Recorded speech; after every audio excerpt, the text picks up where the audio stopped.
Welcome to MD Global Muscle Radio, brought to you by High-Tech Pharmaceuticals. And now, please welcome your hosts, Giles Thomas and AJ.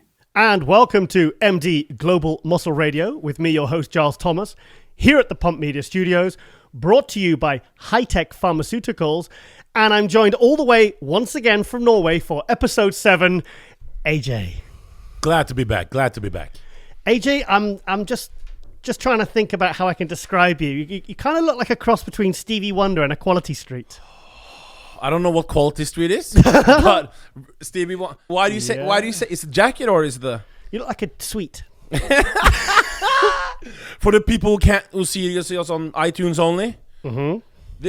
So I went to the tailor and he told me, AJ, you can come down and get your jacket, but there's a problem. Mm-hmm. I said, what's the problem? Because I ordered a pink suit. That's not just pink, that's hot pink. And he told me, hey bro, your suit, it was something wrong with it. It was too shiny. It looks like a cheap suit, so you can get it for half price. Okay. So I took it. Where'd you get it from? I don't remember the name. Okay. But it's very cheap. How do you think it looks? Looks beautiful. Chris? I think it suits you. You like it? Very nice. Thank you. So what's going on? We're here, episode 7. I feel like it's all going well, don't you? It's going well. It's going very well. Only one thing. I want to start a little bit sad news. Mm-hmm. I had a friend of mine who, from the gym, in my gym, who committed suicide. I know, it's terrible. Over the weekend. No, over New Year's Eve. Mm-hmm. Yeah. So rest in peace to him, Dennis. But it's a topic a lot of people are struggling with in the bodybuilding community. It's depression. It's something that's never really talked about, but it's something a lot of people in the industry do suffer from. I mean, I think we've both had our own fair share, haven't we? But we've kind of managed to kind of pull through it, haven't we? For me, it's being on this show. But you have something very... Talk a little bit about the guy you always send me, Jordan Peterson. Oh, Jordan Peterson. Tell me about your routine, by the way. Well, obviously, I mean, the second half of last year, even though I managed to get a lot of kind of things up and running and things, on paper, it looked fantastic. But I did struggle second half of last year, and a few things really helped me. And one was Dr. Jordan Peterson. Tell me more about him. He's a clinical psychologist. My partner, Rosie Rascal Hart, she was the one who kind of got me onto him about a year ago, but I wasn't really interested. I guess I wasn't receptive. So I started very recently watching some podcasts, and now I'm hooked. So my morning routine now is, instead of getting up and just sort of spending too much time on social media and kind of getting anxious from it, which is not the best start to the day, I get up now, have my espresso, I jump straight on the treadmill, I have my flavored aminos, and I listen to half an hour of Jordan Peterson. And I'm telling you, it gives me a start to my day that's positive, and it's and also hearing that kind of positive message that he sends a lot about things like depression. He's written a book called 12 Rules for Life, and it's really, really helped me. It's enabled me to kind of, like he says in his book, it's I've kind of got my act together, and I'm in a much better place than I was a few months ago. A much better place. I'm healthier because obviously I'm diabetic. So if I get stressed or depressed, anything like that, it can have almost catastrophic health implications for me, which then gives me a whole new set of problems and issues. So I've kind of managed to tick off a few things and get myself sorted, and I'm in a much better place. But for all the people who are not, because it's very important, a lot of people, especially in the fitness community, fitness world, a lot of people hide behind if you look good, if you're big, or if you're athletic, or people think you're okay. That necessarily is not true, of course. And I would advise people to, when you feel you have the problem, it's not, speak out on it. Like, try to get help. The quicker, the better. Because when you just hold it in, it only gets worse. Do you know what else I did? No. A couple of months ago, I started going to an NLP therapist. What is this? Neuro Linguistic Programming. Now, the guy I found was, because last year when I was having a few problems, I went for hypnosis, I went for lucid dreaming, I went for other. And oh no, this sounds. It was honestly, it didn't work for me. I didn't. In fact, it probably I did flotation tanks because I was so stressed out, and I hated all of it.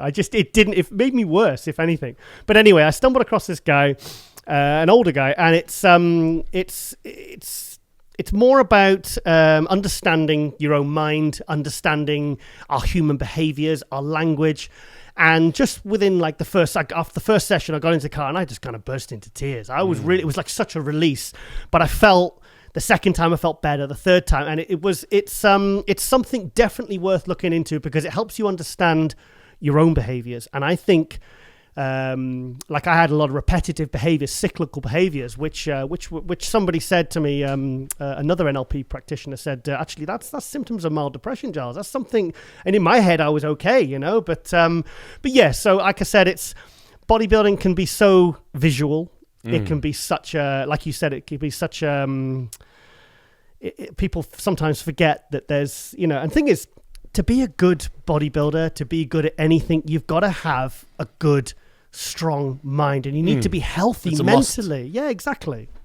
No, but my advice would be for younger people, get off all type of drugs, like recreational drugs. Oh, yeah.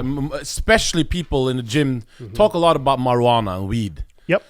That it helps them to sleep and all, but all this makes your depression worse. I don't believe that you can just alcohol, all these things at night.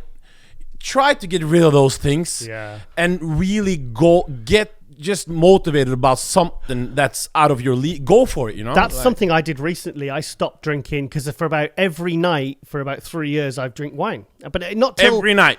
Pretty much every single night when it gets to 10:30, when I get back from the gym and I'm relaxing, I have the candles on. Post-workout is a red wine. Post-workout is red wine. Honestly, I used to joke about it. My post-workout drink is red wine. But it's like, I've stopped it now. Good. And I just wake up now and I feel, I wake up and I want to do my cardio, and I'm also back training because at the end of last year, I took 4 weeks off training. 4 weeks. Because I've been training since I was 13 years old. I'm 42 now. And do you know what I learned? No.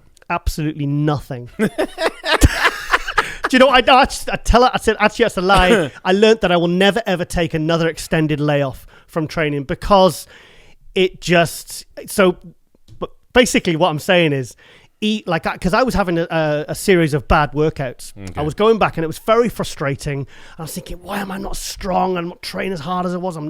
My diet was always good. I'm always doing my cardio. But I just had to. But now I'm back training. I'm feeling on top of the world again. Good. It's important. It's important. Yeah. But just get to the gym, get training, start improving yourself. It's even if you've had a layoff. Just within a few workouts, you'll get that buzz back and get progressing. So the people who fall off the gym, get back in it right away. Yes. Right away. Order of Giles and AJ. Who do we got today? Oh, you're going to go straight into that, are you? No. Should we wait? Yes, let's wait. Let's wait. Yeah. Yes, also, actually, going back to Jordan Peterson, I've been in contact with our guest from episode 5, Sergio Oliva Jr. Yeah. Now, in that episode, he talked a lot about his own kind Great episode. Oh. People... Hush! Shit, bro! No, but that I hope people at home watched it. It's really good. He goes all in. All in. He dishes some dirt out. Yes. Some things we never knew before. Yep. What was the most revealing thing for you that you didn't heard before? Well, I didn't know about his dad turning down Sergio Oliva, obviously the Mr. Olympia 67, 68, and 69. I didn't realize he'd turned down a part in the Predator film. Oh, that was... Oof. Which is arguably Arnold's best film. Who's your best Arnold film, Chris? T2. Terminator 2? I've got Who's your favorite? I've got a very cool story about Terminator 2. Who's your favorite? I'll tell you now. I'll tell you after I've told you this very interesting story. When I was 15 years old, I went backpacking around the east coast of America with my training partner. And we saw Terminator 2, July 4th, Independence Day, 1991. I thought you were only... I was 15 years old. You were 10, you mean? Sorry, 10 years old. Thank you, AJ. Yeah, I was. And we saw that the opening night, and it's funny because in America, especially in the difference between British and American cinemas, is everyone claps. Like when Arnold's name came up, people in the cinema, people were going crazy. Yeah. Like they were like, it's like watching a boxing match. There's a level of involvement. And I love that. So yeah, that was my little. So yeah, my favorite film. I think probably. I think his best film, actually, when you watch back, is Predator. I think Predator was good. I think the first Terminator was groundbreaking. But for me, I think Predator's the one that still, if it was released now, it would still. In fact, I think they've made new Predator films, and I think that one, the first one he made, is still the best. What's yours? My favorite is Conan the Barbarian. Oh God, he was awesome. That was in 1980 because that's why he did the comeback, wasn't it? Because when I was Pumping Iron. Because you guys, like, we were on the bodybuilding show. No, but because Conan the Barbarian was when I was a kid in Norway. We used to get old American movies 10 years later. Norway is a little bit slow. So when we got the Conan the Barbarian, I probably watched it. I don't know. 30 times, and he was in such good shape for that film, and that was the first time I think you saw really muscular. Yeah. Who bodybuilder was on the TV first? Can you remember? Well, I suppose in movies, in terms of muscular, with good size though, like Arnold had. Sylvester Stallone did Rocky in the 70s, but he wasn't really a bodybuilder. Pure bodybuilder. Oh, a pure bodybuilder. That was Arnold. What about Reg Park and? Steve Reeves. Those guys. I mean, they were like the Hercules films, but they were very. I mean, I've never seen any of them. Sergio Oliva had his dad, senior. He played some of the Spanish roles. Oh, did he? Yeah, but those I tried to watch it, but it was in Spanish. So was he? Did he show his physique? Or? Yeah, he was in a tight shirt, but it wasn't like Arnold. He wasn't like Arnold in Top off. No, Conan was great, but the action movie probably Terminator 2. Yeah, because that was such a. Yeah. I mean, Serge Nubret was a French movie star, wasn't he? But he was a movie star. Was he? Did it display his physique? Or? A little bit, but he wasn't as impressive as Arnold on screen, though. Oh yeah, when Arnold, I remember Arnold did there's a bit where it's the music and he has the sword and he does that. Do you know? My chest is so sore from training. I can't stretch. Remember we saw in Bros to Pros first show, Wesley Wizards. He did the Conan. Remember we were there. Yeah. Wesley Wizards did the sword thing very good, didn't he? Classic Pro. Did he? Disappointed with his Olympia finish though. Yeah, but I mean, what a year though. But last place, bro. Yeah, but what a year. Still last place. Okay. Yeah, but he turned pro when he's only in his early 20s. Yeah, but we were hyping him so much, you know. I know, but he's got tall. He's got plenty of time. I mean, I think he the best he looked was when he turned pro. Because I remember bumping into him backstage and I didn't realize how tall and big he was. But then he won the Chicago Pro, his first pro show. In fact, I was one of the only ones that actually had him winning that because I think a lot of people. He beat that from Amit from New York, the Indian from New York. Yep. Yeah. Mm-hmm. Yeah. So I in terms of what I see as a classic criteria, I had him winning it. I think I was the only one actually. Amit, he went from 60 pounds to you remember how small he was when he first started out? I didn't watch that run line. I'm sorry. I didn't watch that. Okay. I'm not that aware of him. I knew because. Yeah, I remember he was. He had an amazing story, yeah. Oh, really? But Wesley Wizards, the only thing I'm a little bit worried about is when you ask him each interview, you see he's always so happy what he brings because he says he looks like Arnold. Have you noticed it? Yeah. Can this be a little bit of a problem if you only focus on looking like Arnold? Yeah. I'm just asking you, what do you think? I don't know, maybe he'll develop his style as he goes along I think it's like a homage. I think because he sees the similarities. I mean, you can't train to look like Arnold. No, he looks like Arnold. You just train and then obviously he would have seen his shape start to develop like Arnold, but I don't think you can really... Because Arnold's legs would not stack up today. Yeah. If you know what I mean. It's good calves. So if Remember Arnold's calves? Yeah, but you don't... Yeah, of course, yeah. But calves is not that rewarded almost every time. Huh? Shame, well. We have some Olympias with... Wow. Yeah. Okay. No, okay. But I'm just worried that I hope he doesn't go Arnold the whole career because you got to go make your own. It's like someone said about our Sergio Oliva interview. They said, "I'm so glad you guys didn't just focus on his dad and say what's it like to be the son of a." Because at the end of the day, it's like everyone has their own path, everyone has their own legacy they want to create, and it's such a beautiful story, though. I know it's a beautiful story, but it's going to get to the point where it's like he's probably already. He was the only one to really bring up his dad, wasn't he? I mean, I wanted to really focus on Sergio Jr. Him, he won his pro debut. he is one of the superstars of the future, and I didn't want to just. I remember speaking to him at the Olympia in 2017, bumped into him, and he was saying how one of the magazines, he said he asked them, he said, because he had a front, they said, look, we're going to put you on the front cover, and he said, please, don't put me next to my dad. I want to be just on there myself. And they did. They put him next to this victory pose. But Giles, What? for the people at home, they got to go to Sergio Olivia's Instagram handle. Yep. Especially you guys here in the UK. Torture him. Like, really harass him. Yeah. Make him do the UK show. In June. Because where is he going to stay then? He's going to stay at my house. Now, I've extended the invitation. I've said, because I've done this before to athletes where I've, like friends, whatever. I've picked them up from airports. I've cooked their food the night before. I did it for Samuel Haddad in 2011 when I said, come and do the British Grand Prix. In fact, it's in the magazine there. That was that photo I took at the 2011.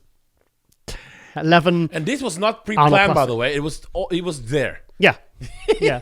No, because he was like Kamal El Gargan. He was just, he was being very successful as an amateur and making good money as an amateur. And yes, so I've said to him, look, if you want to come and do the UK show, I'll pick you up from the airport. A few days before, you can come and stay at the house. Your house is nice and it's we've got good gym within 15 minutes. I'll make sure my work is clear, so I can drive you around, take you to the gym, do whatever you need to do. And then he said, he messaged me back and he said, oh, well, to be honest, he said, I've only ever done one show without Chris Aceto. So there's no way I could do it without him. And I said, well, I've got 2 spare bedrooms. Bring Chris with you. I love Chris. Chris is a great guy. In fact, So he brought Aceto with him. No, I'm saying if he wants to bring Chris Aceto with him, he's more than welcome. I said, we've got good Wi-Fi at the house, so you guys can work and do what you need to do your social media.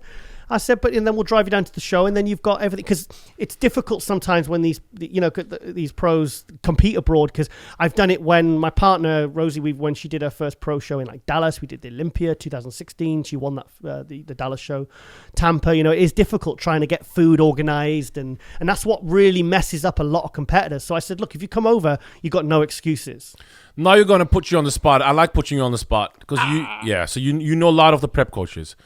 So you're doing Giles 2023 comeback classic 2023? return. Isn't that what you said? Yeah? 4 years. For 4 years. You need to build this empire up a little bit before you can take a break. Okay.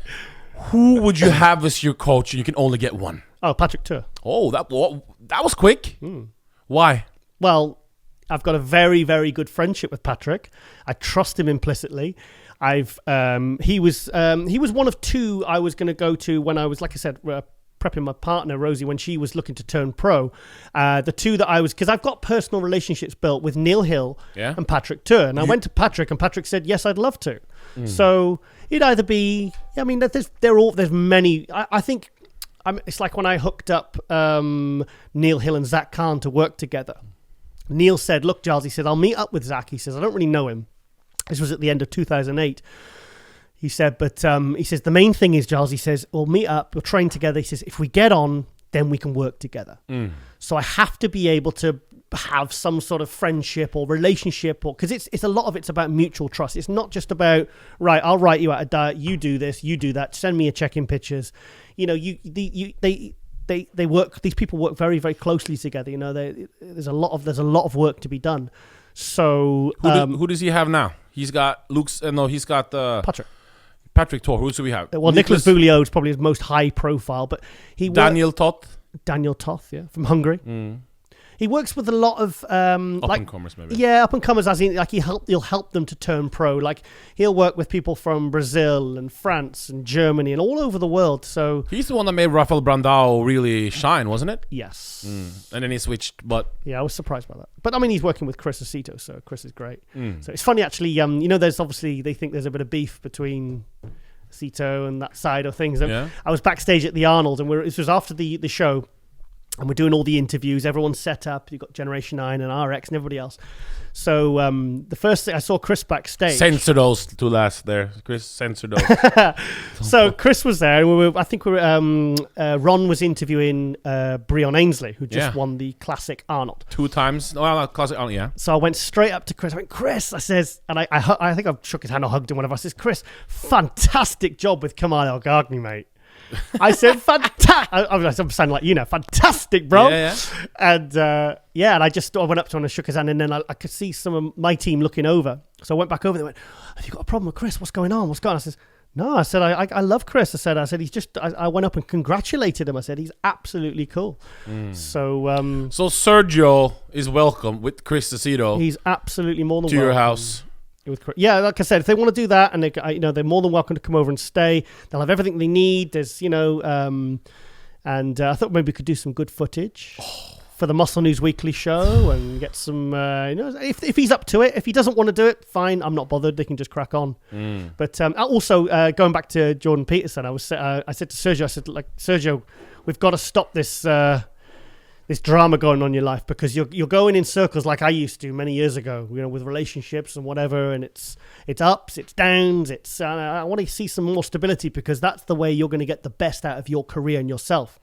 So I sent him some Jordan Peterson. Oh, you did? Yeah, I sent him some clips, and you like him? He messaged me later on, and he said, "Hey Giles," he says, my roommate was walking past my room earlier today. And he said I was in my bedroom watching a Jordan Peterson video that you'd sent me. It was about the 12 rules for life, because I thought there's some message in there probably would really resonate with him, and I think would help him. They've helped me. Oh God! So guys at home, I'm not a guy who really like to watch those things, but I've seen it. Check into it. Just don't hear or speak about it. If you have some depression, you have motivational problems, you're not motivated in life. Watch, what did you call him again? Dr. Jordan Peterson. It's just things about living your life. It's like they're saying it's not important. The pursuit of happiness isn't the most important thing. It's about having meaning. It's about a happy life is a progressive life. It's like, the excitement Rosie's seen in me, my partner Rosie, since we started this project. What's her last name so people don't know? Rosie Rascal Hart. Yeah, she's a IPB Pro 2016 Olympia Rookie of the Year. She beat Nathan? yeah, she beat Nathan Diasha, for people who don't know. Because Rosie has come to a few shows with MD covering shows with me. So I said, right, you do a few interviews. So at the Arnold Europe, the first interview she ever did was with Nathan Diasha. Wow. And it's funny because in the interview, she couldn't help but bring up, because I know at the 2016, he really wanted the rookie of the year, but he was, but who knows about this rookie? We didn't even know he existed, did we? I know. I actually contacted Flex Magazine once, and I said, "Can you give me a list of all the?" And I asked Bob Chick. I said, "Can you give me a list of all the past rookies of the year?" And it's only like the last 10, 15 years, or whatever, and they didn't have it. They had no record of it. What was this again? Shout out to. This is a charity called Behind a Smile, which is a charity for depression, stuff like that. Yeah, I think the things like depression, I think that hits bodybuilders when sometimes their careers are cut short, or like with injury, or when they're not competing and maybe their stardom and relevance kind of bows, especially in the age of social media nowadays. Well, look at Sakon, how he handled it, and he got the most views on all our shows. Yes. And you see it when he broke his quads and everything. Oh God! The way he handled it, fantastic. And what a fighter Sakon. I used to speak to Zach very, very frequently around that time, and I used to speak to him a lot. And like I said, I said in the interview, I said there was only once when I rang him, and he was actually in a sort of not in a positive state, And I went to his home the day he came out of hospital, and brought him a load of Thai food. It was all healthy Thai food, because I knew he'd be like incapacitated. He had his legs straight, and he couldn't, he was all in casts because he had his the tendons reattached, and so I knew he'd be kind of feeling a bit. Well, when he's back to kind of the worst you could feel, really, isn't it? To something more positive, we have to say who we got on. We have to say who we got on. Well, I've got to do this. Hang on, I've been shown this by Chris. And Chris, you can do it first. Do you want to? What do you want? Do you want the picture of what his name represents, or do you want him? Oh, it's up on the screen. What the name represent? Ow! Say it, Chris. Ow! Yes. Ow! So now we're looking at a wolf, a picture of a wolf. What's that? How a wolf? How do you say it in English? How to howl? A what? A howl? A howl, yes, that's right, yeah. That's a howl. Yes, so who have we got there, mate? There we got Dennis Wolf. Dennis Wolf. So excited. Do you know what? as soon as he came back and confirmed, I was like, oh, AJ's going to be really excited about this one. So we got the retirement interview first from MD. Yeah, I think we're the first ones to do it. Of course. Well, maybe those guys down in Germany, they have something called what's it called? Are you on about Team Andro? Yeah. Yeah, Team Andro. Since he's German, they probably have something. But wouldn't that be in German? Eine Schwein. Do you know any German? Nine. You know any German, Chris? Nine. I have something, but I can't say it on this show. Oh, really? No, but Dennis Wolf, yeah, man, what a career, what a bodybuilder, huh? Absolutely amazing. Wow, fan favorite. Can I tell you something? You can tell me whatever you want to hear. I want to know whatever you want to say. I've competed against Dennis Wolf. Whoa. Yeah. And it wasn't in a knobbly knees contest. How did that? It wasn't a pie eating contest.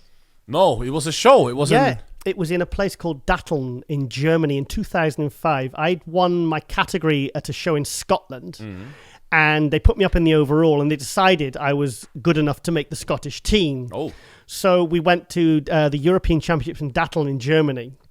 And I think I was only like 3 kilos into the heavyweights. Oh. So we weren't on stage together, but we were in the same contest together. You weren't on stage? Well, I was in the heavyweights. He was in the super heavyweights. He won the super heavyweights. Did you turn pro that day or? No, this wasn't at IFBB. Oh no. But the year after, that's when he made his debut in the pro ranks in 2006. And that year he didn't make top 15 at the Olympia. He was, I think, obviously joint 16th. But then he came back in 2007. Do you remember 2007? Lights out. Drop the mic. Who's told us this? Ty Jordan from. Give him a shout out. Ty Jordan bodybuilding on Instagram. Ty Jordan _Jordan bodybuilding. He thought Dennis Wolf beat both Jay Cutler and was close to Victor Martinez in 2007. Wow, he did look good in 2007. He worked with Milos, remember? Yeah, Looked fantastic. I think he should have beaten Ronnie. Yeah, of course. Because Ronnie was obviously starting to slide then. Ronnie was 4th in that contest. I know. But, I mean, I think everyone agreed, because he got a call out with Dennis Wolf. Can you imagine, like, 1-2 years into being a pro, first year as a pro, and you're getting a call out at the Olympia with Ronnie Coleman? But where do you have Dennis Wolf that day? I certainly would have had him at least a couple of spots higher. He was 5th place, but like I said, you would have him beating. I didn't go to that Olympia. What's your opinion on Victor Martinez? And because that's the most controversial Mr. Olympia. Yeah. In recent, let me think, since Franco Colombo and them days. Oh, 1981 Olympia. Yeah. Is there anyone more controversial than that Olympia? Well, we were talking off camera before about the 2001 Olympia. Oh, that's another one. And you know what? Do you know why lawsuits and you know why I wouldn't answer you? It's because I was actually at that Olympia. 2001. And I had Ronnie winning it. You had? Yeah. Not Jay? No. Jay looked fantastic from the front and the side, but Ronnie, even when he was kind of a little bit off from the back, he just absolutely... And it took Jay till 2005 to catch up with Ronnie from the back. If you remember the Battle for the Olympias... Watch the this is before they used to put the prejudging on the Olympia videos, because you didn't get them on, you just get the highlights, and they actually show all the call outs of Ronnie versus Jay at the 2005 Olympia. It's only on the Battle for the Olympia, the Mitsuru Okabe video. Check it out. But that was when I thought, I love that giant the Japanese man. Yeah, he's great. Do you see the hockey pads he used to wear? He's crazy. And you follow him around eating these noodles and protein shakes. I hope he's doing well. And is he? Do you know if he's doing anything new projects? I believe he moved back to Japan for his mother. Oh, I think his mother was ill. Yeah, she was elderly or ill, and he just kind of just closed up shop. I don't know what he's doing. I'd love to know, actually. Yeah, that would be interesting. Yeah. But anyway, back to that was the year I thought, ooh, Jay has really closed the gap on Ronnie there. And then obviously the year after in 2006. But back to 2007 now. Yes, back to. So that's the most controversial then. Decision. Victor and Jay. Victor and Jay. Yeah. Everybody had Victor winning, huh? Yeah, Victor looked fantastic. And it's funny because Victor's luck after that was just absolutely... It was not... His sister sadly got killed. Oh, God. Oh, yeah. Murdered. Oh, that's just... Huh? I like Victor. Yeah. And then it was deportation. Well, I was actually at that one. Just horrible. I was covering the 2011 Arnold Europe with Flex Wheeler, me and Flex Wheeler. I'll tell you another funny story about that in a minute. I've got 2 funny stories if you want to listen to them. What? And how much time we got? Anyway, and we got on stage, and I remember everyone just mobbed the stage, and we interviewed Victor, and like I said, when he flew back, that's when he got arrested. So he had a lot of, it was kind of like years and years of bad luck for Victor. And even worse, when he came out, and then he went to Mexico, and he did the... Oh, the arm wrestle. So guys never... A lot of people ask me all the time if they want to arm wrestle. Don't. I always say, hell no. No. Why would I? Who cares about arm wrestling unless you're an arm wrestler? Go to the gym with AJ and do some bench press. Yeah, don't do that arm wrestling. So he broke his hand. Yeah, he did. He snapped his arm. After he did the comeback, remember? Oh. After the deportation. Yeah. So his sister, in prison, he didn't do anything illegal. He just, there was some problem with his visa. Yeah.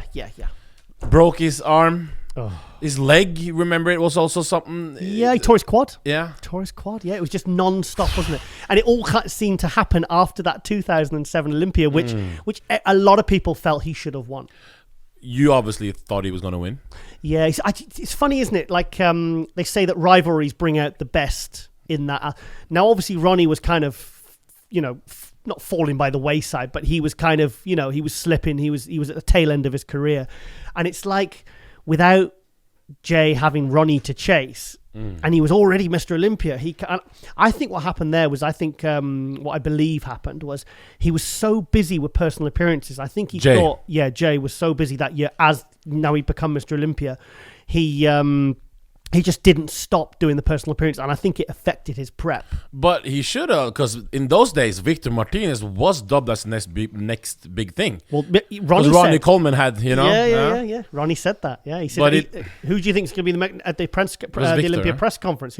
Hey, Ronnie, who do you think the next Mr. Olympia after you is going to be? I think 2005 it was. And he said Victor Martinez. He didn't even hesitate. He said Victor Martinez. Well, at least he has his own show in Puerto Rico now with John De La Rosa, Victor Martinez. Yeah. And he's competing in Arnold Classic. Yes. 2018. Yes. So good things for him. Well, I wonder if he'll go back to Q8. Because he did go to Q8 for a short time. I remember he won the... Yeah. 2 years ago. Yeah, what pro show? It was a smaller pro show, wasn't it? But it was I don't remember. It wasn't Tampa. Chicago, maybe. One of those. And he looked absolutely fantastic. He was only over there a couple of months as well. Yeah. I think that's...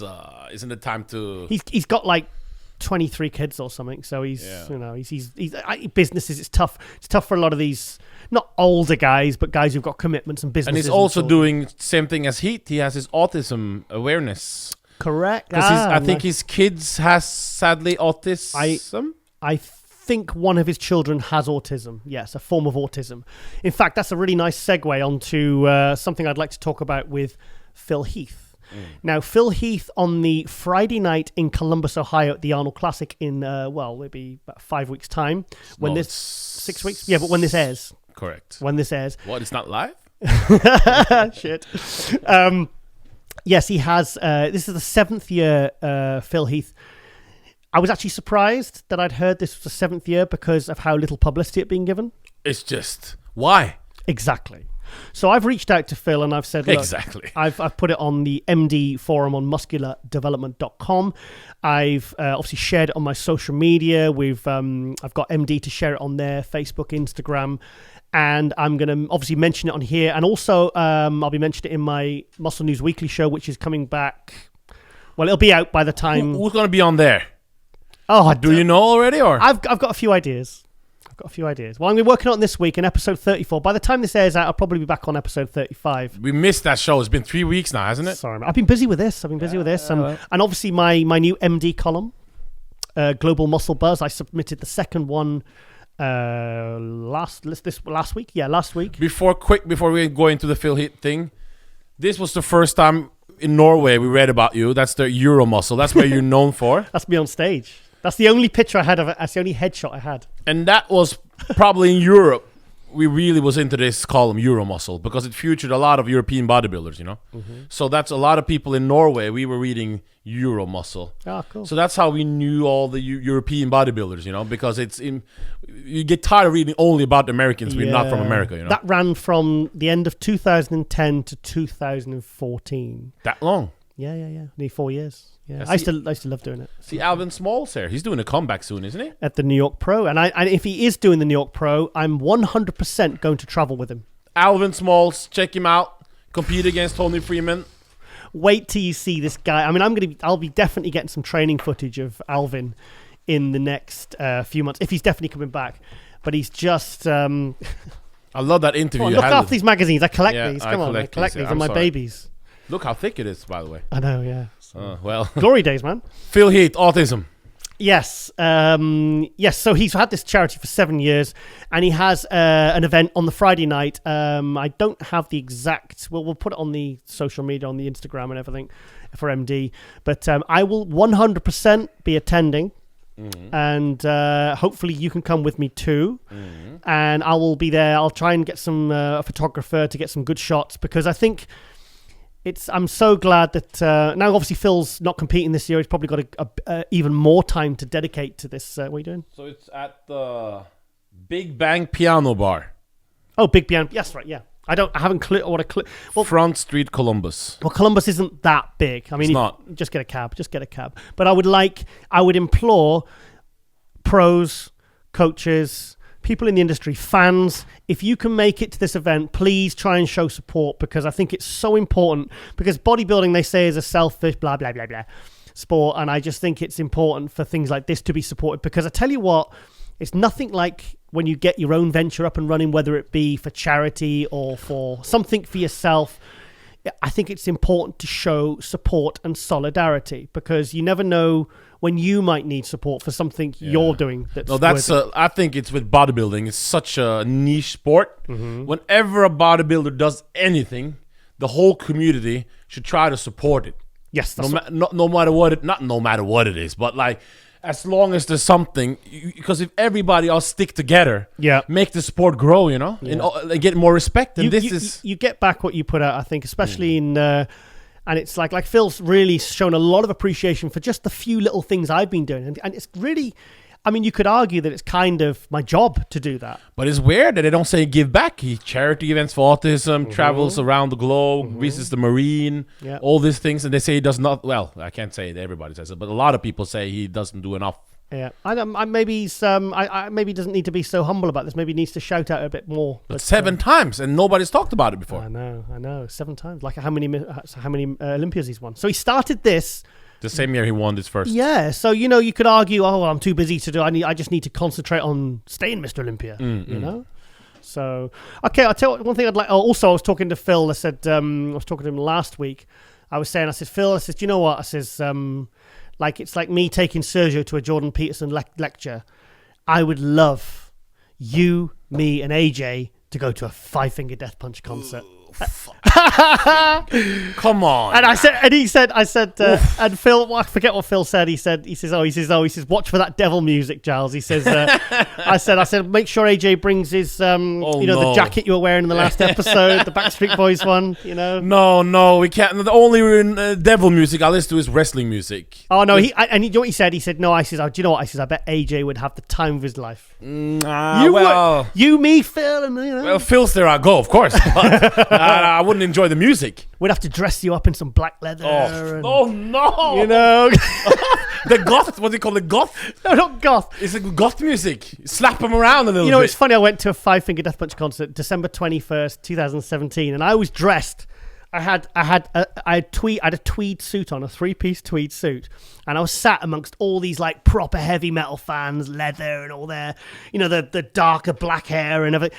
And honestly, they were just all sat there like, and me and Rosie were going nuts. Be honest, is there any black guys or Arabs or Latinos at all in this 5 Finger Death, whatever you call the concerts? Be honest. Do you see one? It's very dark in there. No, but yeah. No, I don't mean it. It's dark. It's dark to see anyone. Do you see one? Be honest. No. So why the hell would I feel he'd go to such a? I think Phil Heath is trolling. Do you think so? Okay. Have you seen any colored people in a death, whatever you call it? Well, he's friends with the guitarist Chris Cale.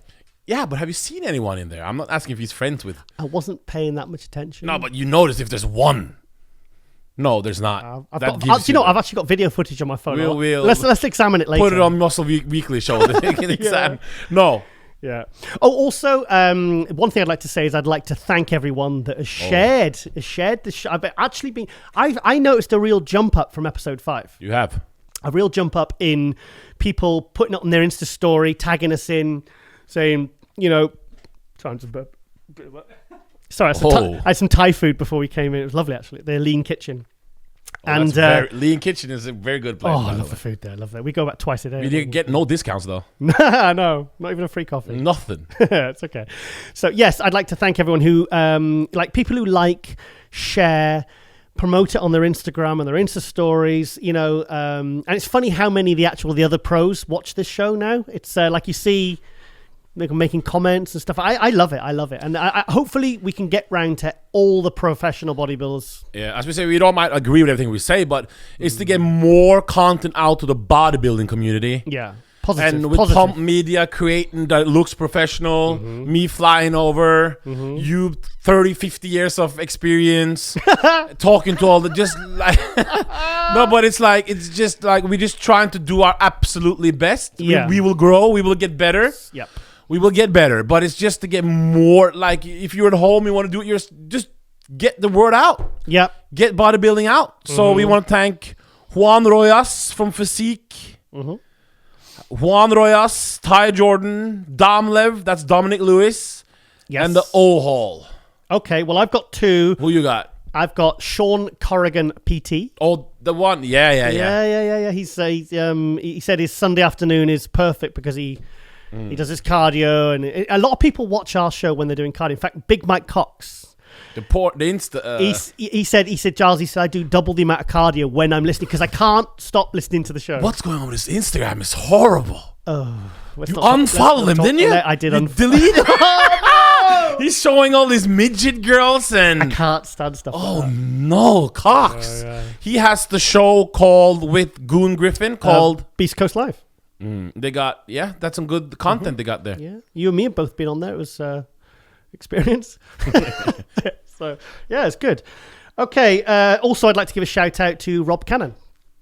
Who? Rob Cannon. He's a British amateur bodybuilder. Okay. And he moved over to America a few years ago, and I won't go into too much detail, but it went a bit wrong for him, and he had to come back to UK, and he kind of had to start his life all over again.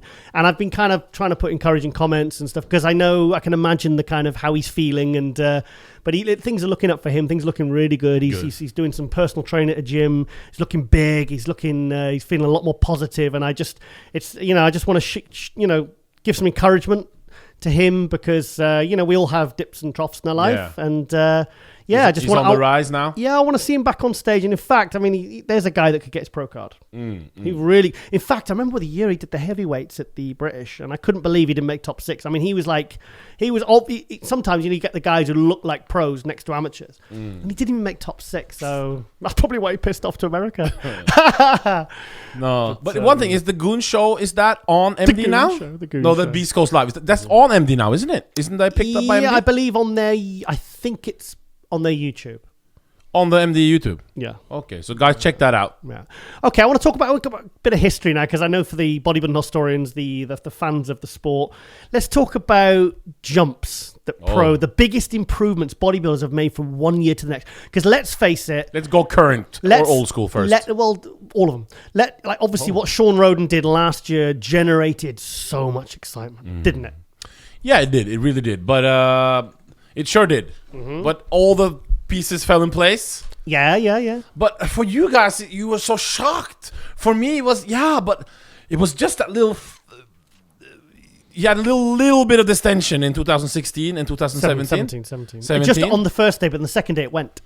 And that was gone now. So then you see his structure and his frame is the best up there, isn't it? Yes. Tallest, wide, yes. X shape. I think what I'm hinting at is if, let's just run through a few. Yeah. Ronnie Coleman, 1997 to 1998, he went from 9th to 1st. Jay Cutler in 2000, he came 8th. In 2001, he came 2nd. Nasser El Sambati in 1994 to 1995, jumped up to 5th place in 1995. Dennis Wolf, 2006. He wasn't top 15 to then 5th place. And could have been better. could have been better. Could have placed higher. I mean, I really want to give some. I've got a bit of a dark horse with Brandon Curry. but now we promote him so much it's not even a secret anymore now. Huh? That's a good point. Yeah. So no, he's gonna be. He's the bodybuilder to look out for, isn't it? He's gone from 8th to 5th, and his personal trainer, his coach Abdullah has been messaging me pictures, and I'm seeing, and we're going back and forth, and I'm seeing some serious improvement. But he has to. People at home, he has the environment now, Brandon. Yeah, he's in the right element. He's got the coach who's training with him. Yeah, you know, not just cardio with him, doesn't he? All his food and supplementation, his rest is taken care of. This is gonna be epic. Yes, so it's gonna be him and Rolly Winkler battling out Arnold Classic. I've got a feeling it might. Yeah. Thing is, you got. Well, we can't. What about Josh? Well, I was going to say Bonac. Bonac too, but Josh is a lot of people talking about Josh now. Let's put Josh aside for 1 second. I feel like William Bonac's one of those guys that's never really. Every single year he's gone 13th, 8th, 5th, 3rd, 4th, and every single year people don't even. Like, there'll be people this year that won't even have William Bonac in the top 6. And you're like, come on. This guy has moved up every single year. Come on. You know, it's like he's going into... we've not... Like, you're just saying, okay, it's Brandon versus Rolly. Yet you've got William Bonac, who's the defending Arnold Classic champion.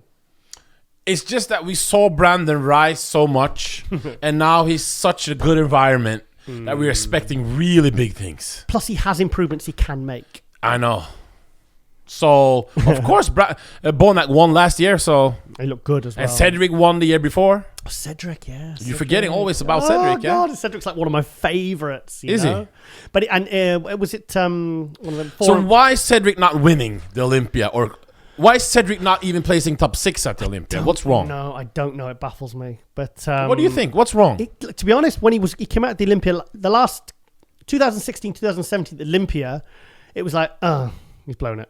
He's blown it. He had Warshoe looking abs or whatever, or he just looked flat. And he came out at the Olympia last year at 2018. I was like, he's nailed it. But he got 9th. So he probably has a better structure than Shaun Rhoden. We said Shaun Rhoden is the best. Isn't he equally as good? I've always said for many years that the two that I thought were capable of winning the Olympia were Shaun Rhoden and Cedric McMillan. So Cedric... How old is Cedric now? I don't know. But Cedric's one of those guys that... Yeah, he always seems to really take the Arnold Classic really. Somebody said really that. Serious. Actually, I'm just paraphrasing there. Someone from the column, someone from the MD forum said actually the Arnold Classic is the one that Cedric always seems to take seriously. What do you think? I don't know. Take it seriously. The point is at Arnold, it's always stacked, but it's not the Olympia. It's an even better, higher quality though. Could he do a Rhoden and do what Rhoden did at the Olympia? You can never say never. You don't want to discourage the bodybuilders that's up there. But do you see him all of a sudden beating Ramy and beating Bonac, and beating Rolly again and beating everybody I prefer Cedric's physique to Ramy's. You do. You're not you're not a Ramy and Kai fan, are you? Why so? Oh, you've picked up on that. Yeah, I've noticed it. No, I like the way. Oh, you're gonna get a lot of angry. No. Cedric's 41. 41. There you go. So he's 41, but Rhoden won when he was 43. So yeah, exactly. Yeah, good point. No, but back to Ramy. It's not you don't like him, but it's just. I love Ramy. I think he's a lovely person. But that aside, I don't. The thing is, he's with Neil Hill now, and Neil's going to be making real adjustments to his physique. And I'm telling you, if anyone can bring the best version of Ramy, I believe Neil Hill will be going all out to do it. So why couldn't Chris Aceto do it then? He's a great coach. I don't know. Does he take care of their training as well? Because Neil Hill's he's very training focused, and look at the thought that's been put into Flex Lewis's physique. It's a very well planned out physique. Hopefully, you contact Neil Hill and you get some news on our show, live update show, maybe. Yes. Oh yeah. For MD Global Muscle Hot News to see because they're training together now. They've trained together, haven't they? I saw there was a picture of was it Neil Hill with what those? Oh, I don't want to say the things they put on their head. in Saudi Arabia. No, this was this would have been. No, this was Dubai. Yeah, they're on a camel. He was on a camel. Okay, they were. Poor camel. Imagine Rami. Fucking so he's in Egypt training him. No, in Dubai. In Dubai. Yeah, because I still don't think Rami knows where he's going to settle. It's either going to be Egypt, Dubai, or even Kuwait. I heard someone say he might stay. Rami has the biggest. He has the biggest following from who's not American. Between him and Hadi, yes, I would say so. Yeah. Plus, there's those fans. Rami has to be more fans than Hadi. Those fans are so dedicated. Yeah, they're very dedicated. Rami has more fans than Hadi. Yeah, he has to have. Yeah, because he's Mr. Olympia Open competitor top 2 last year, 2017. Yeah. I just want to see a return for Rami because I was so disappointed what he did at the Olympia. But then, like I said, but we came better on the second day. But it was just too much. Remember 2013 when he stepped on the scene, dominating people at New York Pro. Yep.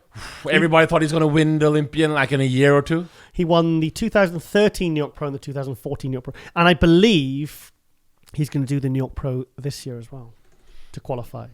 That's going to be a good show. Yeah. I'm looking also Antoine Volant there. He's going to do that show. Antoine, yeah, I love Antoine. Yeah. I was so impressed with what he did last year when he came back. He took 4th at Toronto. I think he should have beat Cedric McMillan there. You did? Yeah, Cedric was off. Cedric was way off.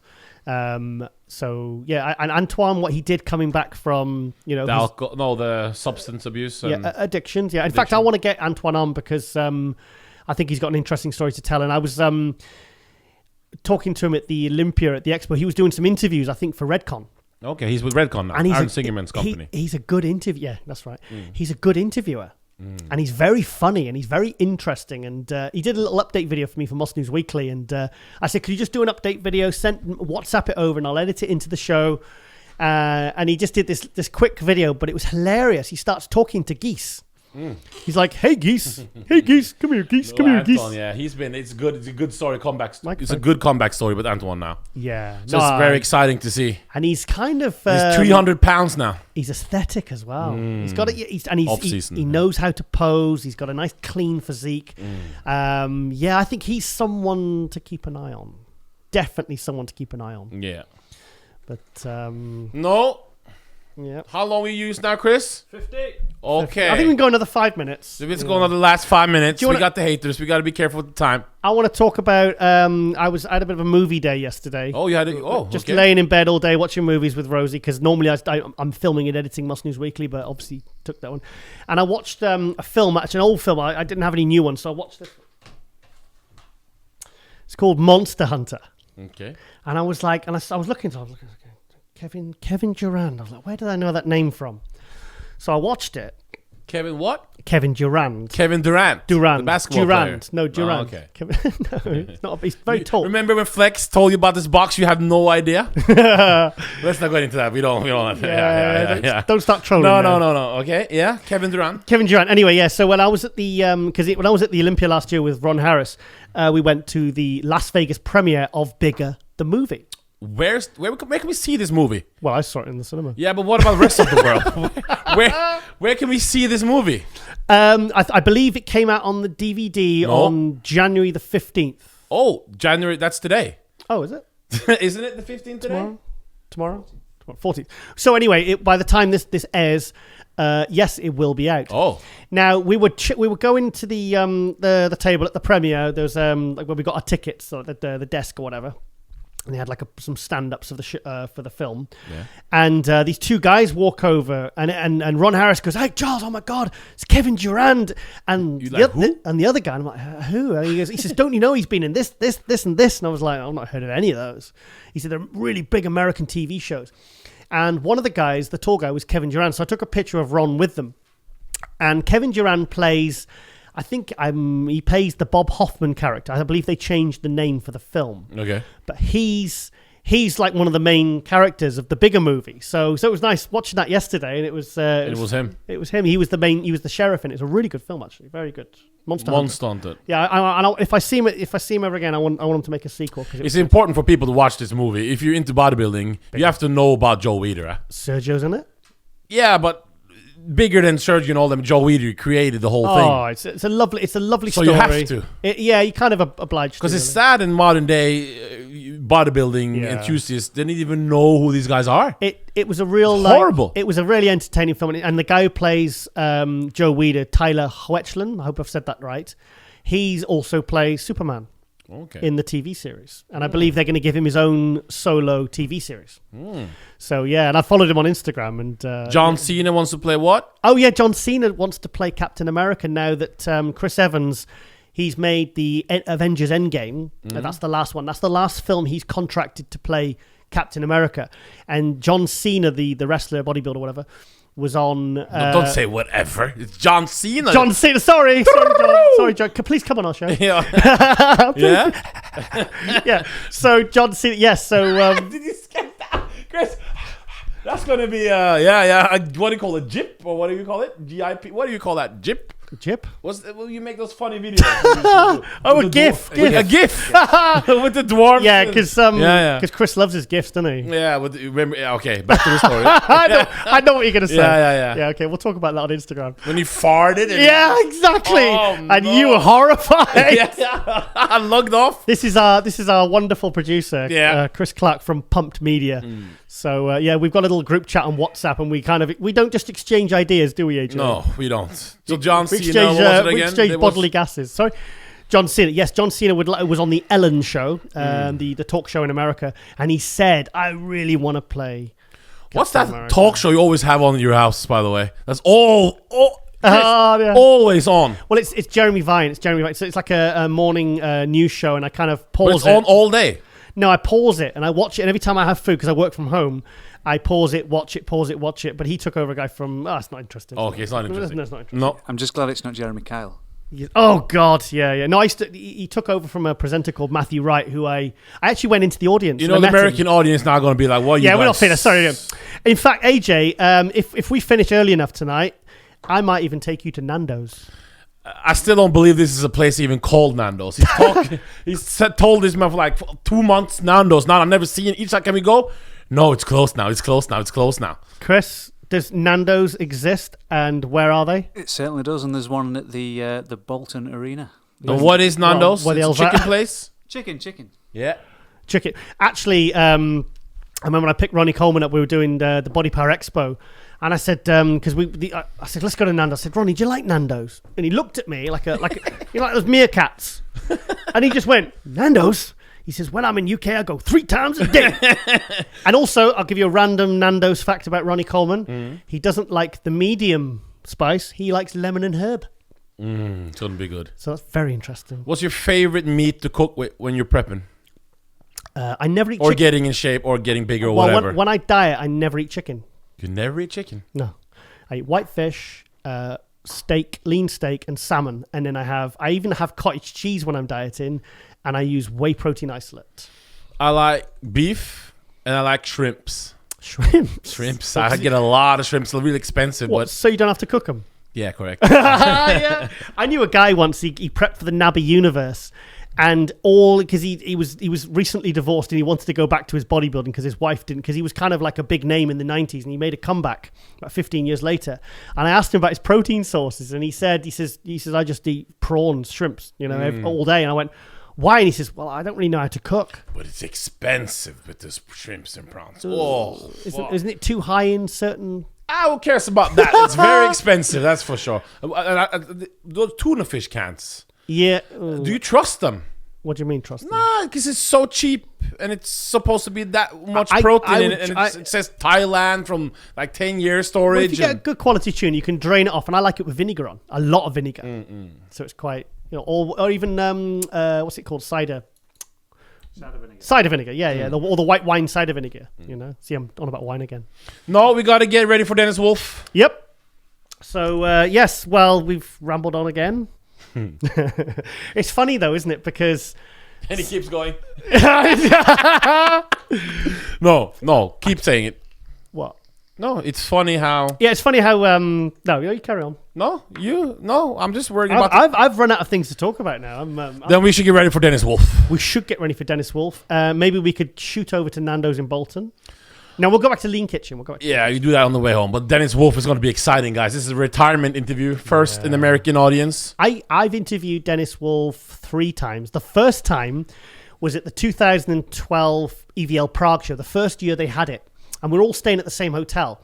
And Matthias Buss, who was with teamandro.com at the time, I said to him, look, because he's German, and friends with Dennis. And I said, can you get me an interview with Dennis? I really want to get him. Because the 2 main names going into that show were Shaun Rhoden and Dennis Wolf. They had a great battle, Rhoden and Wolf. It was fantastic. In fact, I'll tell you another story about that. And so anyway, and when I do my interviews, I like 5 minutes of focus, so I can just at least in my head, because the interviews, you're talking like a 6, 7, 8 minute interview maximum, and you only need a few minutes to go through a few topics in your head, and then you go down, you do the interview. So anyway, I'm up in my room uploading pictures. This is when technology's moved on so fast. And then literally I get a text from Matthias, and he says, Giles, come down now. Dennis is in the lobby, in the hallway. He says, come down, do an interview. And I went, can you just give me 5 minutes? He said, Giles, he's there now. Forget about the other thing. Yeah. Now, up to that point, I'd interviewed a lot of bodybuilders, but when you're talking about the top A-listers, I think the biggest name I'd interviewed at that time was Ronnie Coleman at the 2011 All Europe. And I was really starstruck. I was nervous. Even though I had experience, interviewing. I interviewed Rowley and Hidetada and Ed Nunn and all these different, Alvin Smalls. Tony Freeman. And so literally I had to run down the corridor. I didn't even take the lift. I took the stairs out of breath, and they literally just put the microphone in my hand. And I had to interview Dennis. And it was like... Right on the spot like that. Yeah, in front of everyone. And I was like... And I managed to pull it off. And I think that was when he talked about how he'd been training with Dennis James. Yeah. And he'd been on a holiday or something. But he revealed something he'd never revealed before. So I got a good relationship built with Dennis. And then it's funny because that night I was doing the play-by-play with Natalia Mello. Yeah, who was the current bikini Olympia champion at the time? Because the editor in time, he says at the time, says, Giles, look, you've got you're going to be working with Natalia Mello. And I thought, bikini girl, I got to type for her. I got to type because I used to do it on laptop then. You do it on everything on. You're discriminating against bikini girls, Giles. No, it was I had worked with one before, and to be honest, it was like it wasn't a good. It was like it was. I remember those pictures you told me when you had to judge with those wellness girls the other day. Oh, okay. Okay, yes.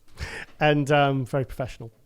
And so I was like, oh, God, I've never met her before. I didn't know anything about her. And I thought, oh, okay. So I thought, I know, I'll break the ice.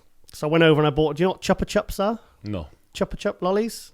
No. Little okay, you want something to put in your mouth and seductively. Oh, no, that's not an image. That's not an image you want. No. So anyway, she came over and I was just like, I had one on the chair because her chair was reserved. Natalia Mello, Miss Olympia, whatever, Olympia champion.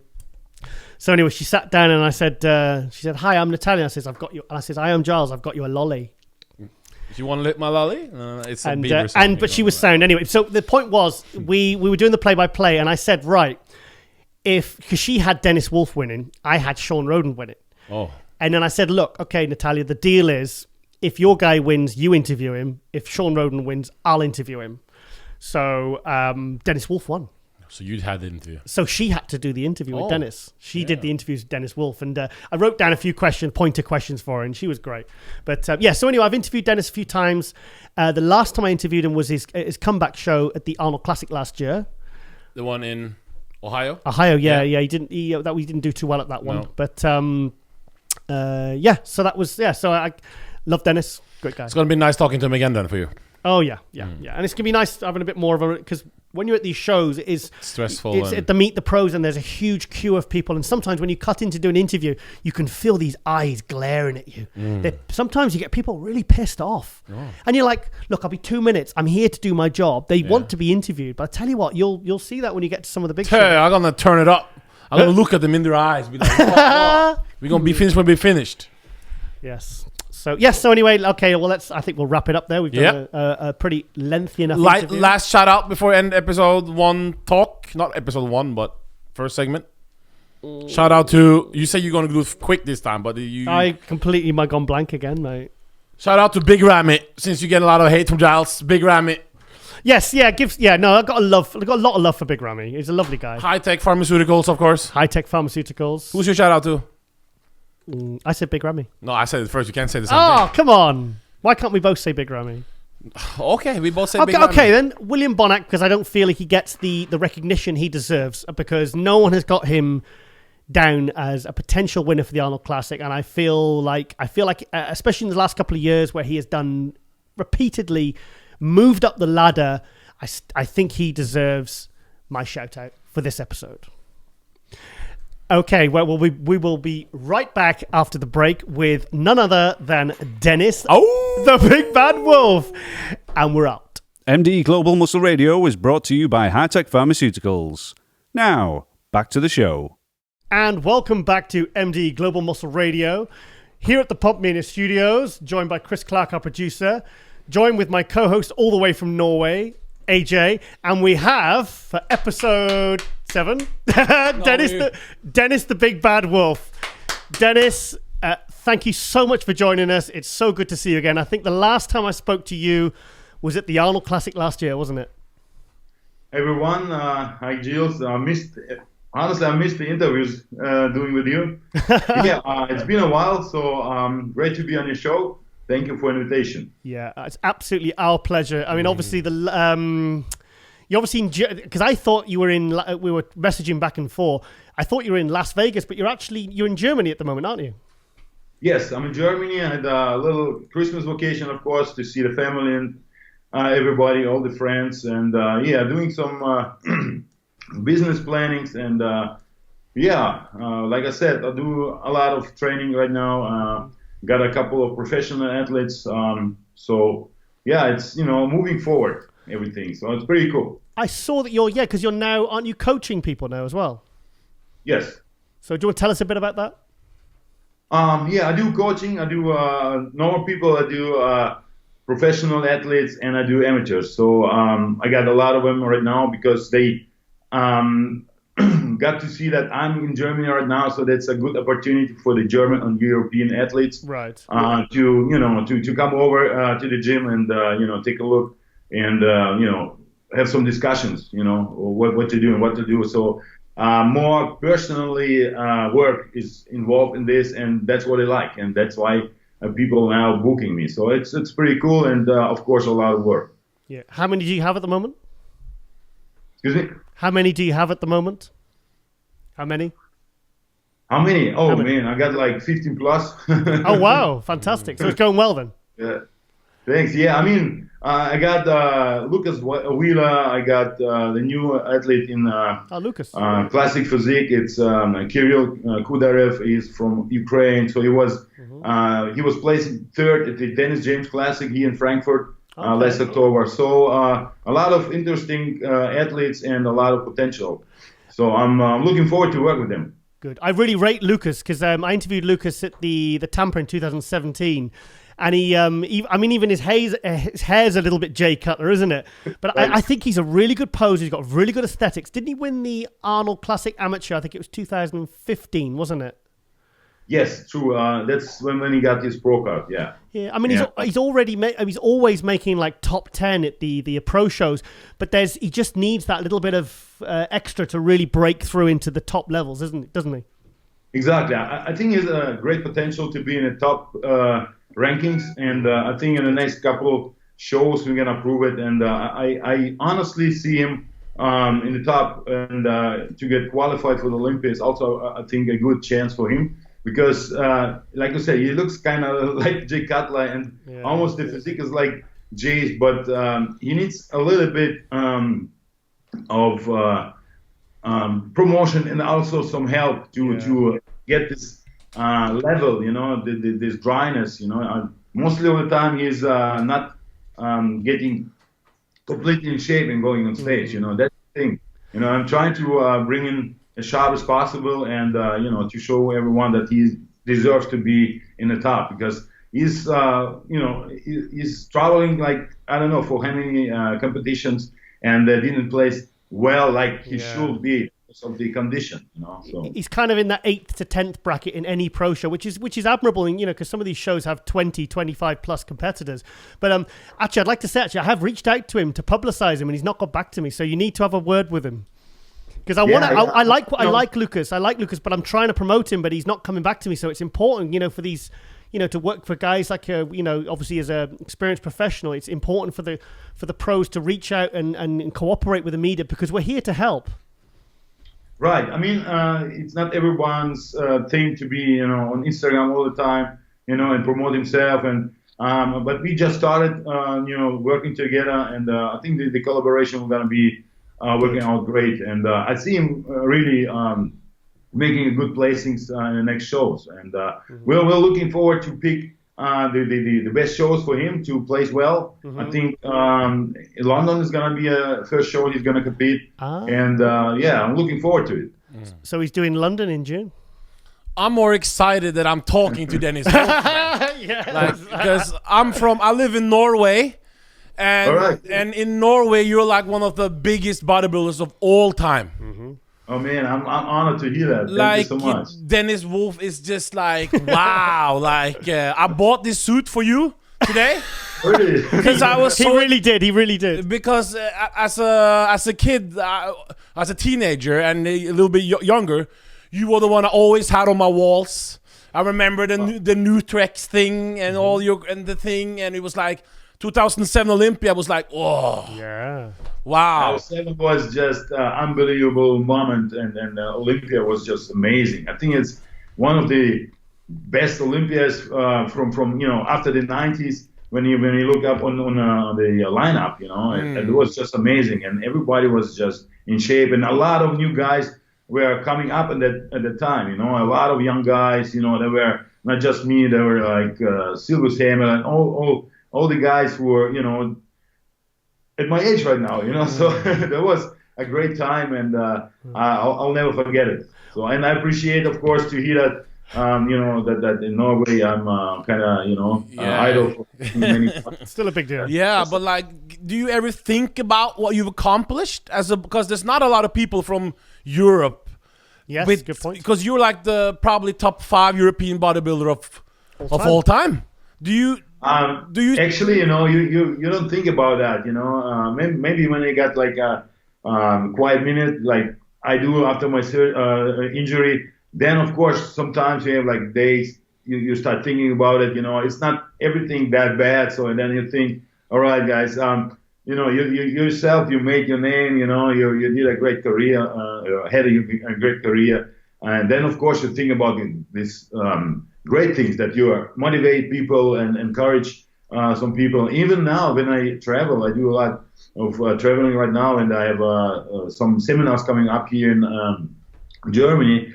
What I see is a lot of young people. This is what really means a lot to me, to see that, because there's no really like nobody was interested that in this sport like 10, 15, 20 years ago, right now. So this is awesome, and this just this amazed me, and like I was at the Dennis James Classic last year in October, and there were like 60% young people, and if you just think back, when I had my career and I was active and I did very well at the Olympia, they were not even 10 years old, so this is kind of crazy, but it's really nice to see that. Let's go back to that 2007 Olympia. I mean, what was that like when you got that call out with Ronnie Coleman? I've always wondered to be, that was your breakthrough year, because the year previous in 2006, you failed to break top 15, and then you kind of just jumped up to this amazing level, and there you are being called out with Ronnie Coleman. What was that like for you as a young athlete? Going to the Olympia, I was planning to place in the top 10, in my mind and everything, because I know, I knew it's going to be hard, because, I'm not a guy, and you need to pay bills, like everybody said to me. And then you get this call out, and I was like, man, this is Ronnie Coleman, 8-time Mr. Olympia, and everybody is like cheering for me. So I was thinking, like, during these comparisons, man, I'm not looking that bad, next to him. Next to 8-time Mr. Olympia, one of the best, or not the best, at the time. So that was amazing, and then still when I watch these videos, or just the posing, from myself from that year, it just, the crowd and everything, just goosebumps. So that's crazy. I mean, one thing that I think the saddest thing, now you're not competing anymore, is the fact that I think along with yourself and Hidetani Yamagishi, I think that was the last of the Mohicans when it came to the really, really good classical posers. What do you think of the current scene of the Why do you think it just isn't an art anymore? Because you were one of the last ones to really put together big, hard, classical, epic routines, you know? Why do you think that is? Thanks a lot. Yeah, I thought it's always important to show the best of yourself on stage during the posing routine. And you can do it with the best music, which fits for you, you know. And of course, bodybuilding to represent the poses or hit the poses, it works pretty the best with the classical, poses, all this stuff, because you need to show your best on stage. And I think right now the posing is not in the judgment, and I think nobody cares about it anymore. So I think it's the most important thing in bodybuilding, because that's when you have the opportunity to show the best of you, the best poses. You're not gonna hit the weakest poses at the posing routine. Yeah, you know? yeah. So, and that is, I think not many people see this as opportunity to how do you say it in English, time to shine, right? So it's your time to shine, not like to get the comparisons, but this is the only your thing to do, you know, and to prove you're good enough. So, and I think right now it's just, you know, a lot of posing routines are just like guest posings, you know, and that's, I don't know exactly why, but I think it's because nobody cares. And it's not in the judgment, judging. I was talking to an IFP professional last year, one of the top ranking guys, and I said, you know, you're doing so well. I said, you're on the rise. I said, but I feel like you're lazy with your posing. I think you're capable of better posing. And he said, well, and he kind of just said, well, what's the point? And I was like, well, surely that's because the posing's so lackluster, you've got an opportunity to really stand out quite easily now. This is what I don't get, you know? Right. I mean, as you see, a lot of bodybuilders don't even practice just normal posing. I know, it's crazy. You know, if you see them, hitting the comparisons, hitting the poses, they are dying almost. You know, they can breathe after one comparison. So it means they are not practicing before they go out on stage. You know, I was practicing the last. I don't know, like 6 weeks, you know, twice a day, then the last 4 weeks, 3 times a day, and then in the last 3 weeks, every meal, I was practicing my posing, you know, and then you realize, man, thank God you did it, you know, thank God that you practiced, because on stage, you know, the comparison doesn't kill you. You don't care, you know, it's 5 comparisons, it's 1 comparison, you know, you just want more, you know, this is what is important. I think this all things hang together. Since we have a younger audience also, we just want to know where you were born and what made you took bodybuilding, because you were born in Russia, correct? Like, that's correct. You talk a little bit of who motivated you to start training, and when did you go to Germany, and do you feel Russian or do you feel German, and things about this. Okay. Who was your role models growing up? We want to know a little bit more about your history. I was born in former Soviet Union. So it was a part of this country was a part of the Soviet Union. It's called Kyrgyzstan. It's a free country right now. Kurdistan. And actually, I visited that country 2 years ago. Yeah, and I saw, you know, my old school and everything. So it was pretty cool, but also a little bit crazy because nothing changed since then. So nothing happened. You know, everything is still the same, and a lot of things are just broken, and you know, it just doesn't look like it should look, you know, because we were growing, and then the cities are growing, and that place didn't grow at all. So that was a little disappointment.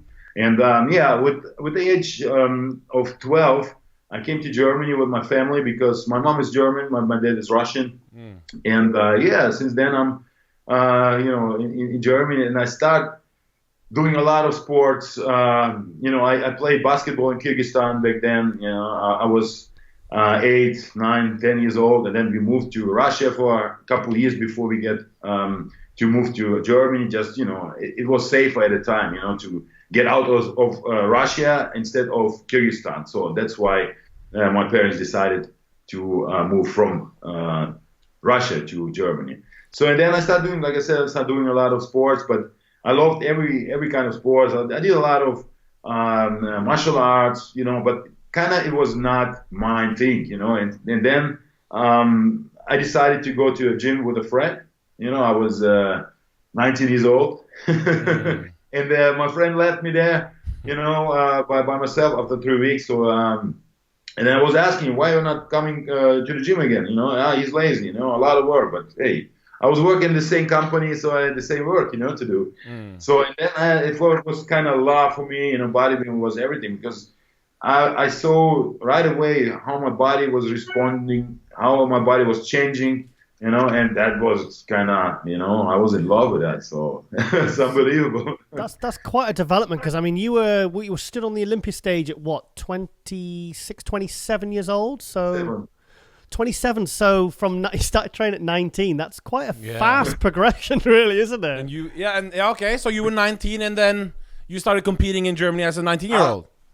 I started competing at 21, so I was in preparation. 2 years. Yeah, wow. I was in preparation for the contest, and I was planning to do the junior, junior, whatever. So before I was 21, right? So and then I went to a guy who was kind of helping me with the preparation, because it was the first time. I had no idea what to do and what it even is, bodybuilding. And then he said, hey, man, unfortunately, the show is going to be 1 week after your birthday. So I had to compete with the man. So that was not junior anymore. So, and I was right in the heaviest class. So I was weighing like 93, 94 kilos, and got fourth. And that was pretty cool.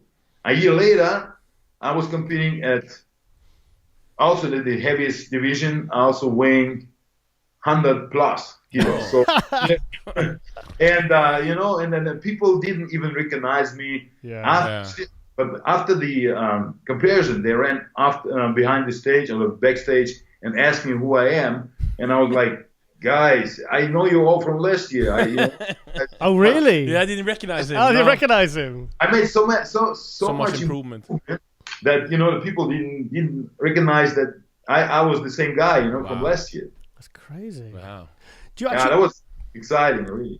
Dennis, do you remember competing in Datteln in 2005 at the WPF European Championships?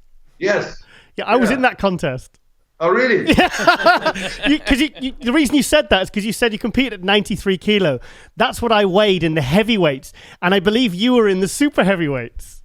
How did we not bump into each other backstage? Oh, really? Yeah. Yeah, I was like, so funnily enough, I didn't actually win that one. So then you moved, so in 2005 is when you turned? 2000. That was 2004, I guess, or 2003. Not 2005. Oh, well, I didn't compete. And I did it in 2004 because I was planning to do this as the IBB and remember the guy who was doing the Night of Champions? Oh, Wayne DeMillia. Yes, and they split it at the time. Yeah. Right. And that was the time when I got to compete in the NAC. Yes. It's also a different... big in Germany, isn't it? Exactly, yeah. And then I was kind of disqualified for a year, from the IPB or DBFV in Germany. And then I get back, and then I was competing at the IPB World Championship. But the year before, I think in 2003, I was competing at the WPF. Yeah. Oh, fantastic. Fantastic. Yeah. Wow. So... Where did you met your wife that you've been, because you're one of the few bodybuilders who's been with her wife for a long period of time, Katja, isn't it? Where did you meet her, and how did that start, or when did you guys...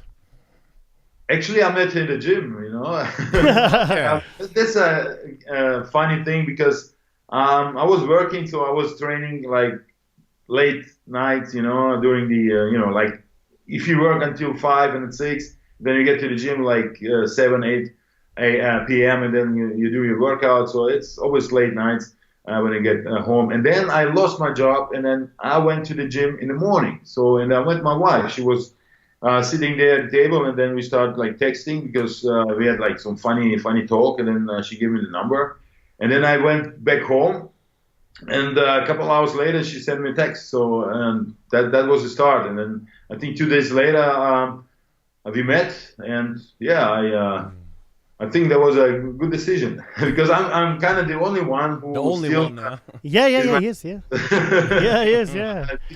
Divorced or whatever, you know. So it's kind of crazy to see that happening around me, you know. I remember at the 2012 Prague show, and I after you won, I went up to her and I ran her. I gave her a big hug, and I complimented her on for the first time your tan was ever perfect. Do you remember? I said, "Oh, thank God! Finally, you got his tan." Because Dennis was always criticised. You know, and he plays very well at the Olympia, but everyone would say, "Why didn't he put more tan on?" And I think she said she'd been tanning you solidly for something like 2 days straight. But it was like it was the 2000 when he won the Prague. He beat Shaun Rhoden. His tan was perfect, but it was a lot of hard work, wasn't it? It's always a lot of hard work. Sometimes I think it was more work and harder work for my wife because I mean, you got your mood and all this stuff, and then pre shows is always a little bit harder. It's more stress involved and everything, you know. And you try to be more calm, but it doesn't work. You know, it's just you're so focused, but it's kind of you know, gives you this crazy not very very happy mood, you know. So and sometimes you know, you need to calm yourself down a little bit, you know, because then you get your condition is then worse because, you know, you pull water because you're stressed and this stuff. So my wife has always tried to calm me down a little bit. So she did a great work always before every show. But of course, this tanning, that was since day one, you know, we're complaining about that. You know, I'm not dark enough, you know. Of course, I mean, it's also a little bit different for each skin, you know. And my skin will take the protein, will take the gentana. So with protein, I turned green and not got darker, you know. And gentana, it was just too thick. And as soon as I started sweating, it was just it gets almost like you know, it was like coming down like whole tan, you know. So it felt kind of, you have a thick skin on you. So and then I found a German distributor for his own product, and since then I was looking great on stage, you know. So sometimes you need just time to figure out what works for you. It doesn't matter, it's a diet. I think it was you that told me actually last year at the Arnold Classic was that you said you'd never actually had a proper tan, like a suntan. Right. You said, no, Giles, I've never had a suntan. I was like, never? Never, ever. And he lives in Las Vegas. Oh, yeah. Yeah. You know, since like the last 2 summers, since I bought the jet skis, I enjoy the summer in the sun more because, you know, if you lay down in the sun, you know, I burn my ass, that's it, you know. But if you're having some activity outside, this is completely different story. So, and I'm enjoying that. Yeah, I've seen the jet skis. You seem to be having a lot of fun on those. That's crazy, man. Like 300 horsepower. It's a really tough thing. When you were younger in Germany, did you have any relationships with Markus Ruhl or Gunter Schlierkamp or Ron Raquel, or did they help you with anything? Was there a bond there, or were you mostly alone? I would say nobody helped me. Okay. You know, from these guys, but I must say, Gunter Schlierkamp is from this area. It's kind of like 10 kilometers from here, where he is born, and he trained in the same city in Datteln before my time, and you know, and I came to the gym and you hear the stories every day about Gunter Schlierkamp. So he was always a big team, you know, here in Germany. So you always had to listen to the stories, you know, about him, about his amateur time, about his junior time, and you know. And my wife's good friend, she was married to him, and she's still in contact with my wife. But you know, it's kind of more smaller town here, so everybody knows everyone. So it's kind of everybody's from this area. Even Ralf Müller is from this area. It's kind of like 20 kilometers from here. It's from Recklinghausen. So it's pretty cool. Ralf Müller just turned, I believe it was 60 years old today or yesterday. The taller. Yeah, the taller. He did the 1988 Olympia, friend of Arnold's. And, but was he 6'5" or something? Yeah, he's like Big 2 meters or something. Yeah, 2 meters. Yeah. So he's like, this dude was huge. I remember seeing him in this Cyborg movie with Jean-Claude Van Damme. Yes. And the arm, man, that was like the biggest and the craziest arm I ever seen, you know, that movie. And I was like, oh, what the hell is that, you know? And you had not the chance to see who it was, you know. At the time, I was young. I had no interest to read everything, you know, who was in that movie, you know. But he also made some kind of impact on me, not just Arnold or you know other guys. And Markus Ruhl is like 200 kilometers from my town, and we only had to see each other at the German championships and stuff like that. So I remember his friend was competing, and it was a weigh-in, and I came, and it was like, man, shit. I told you not gonna come because my friend is competing.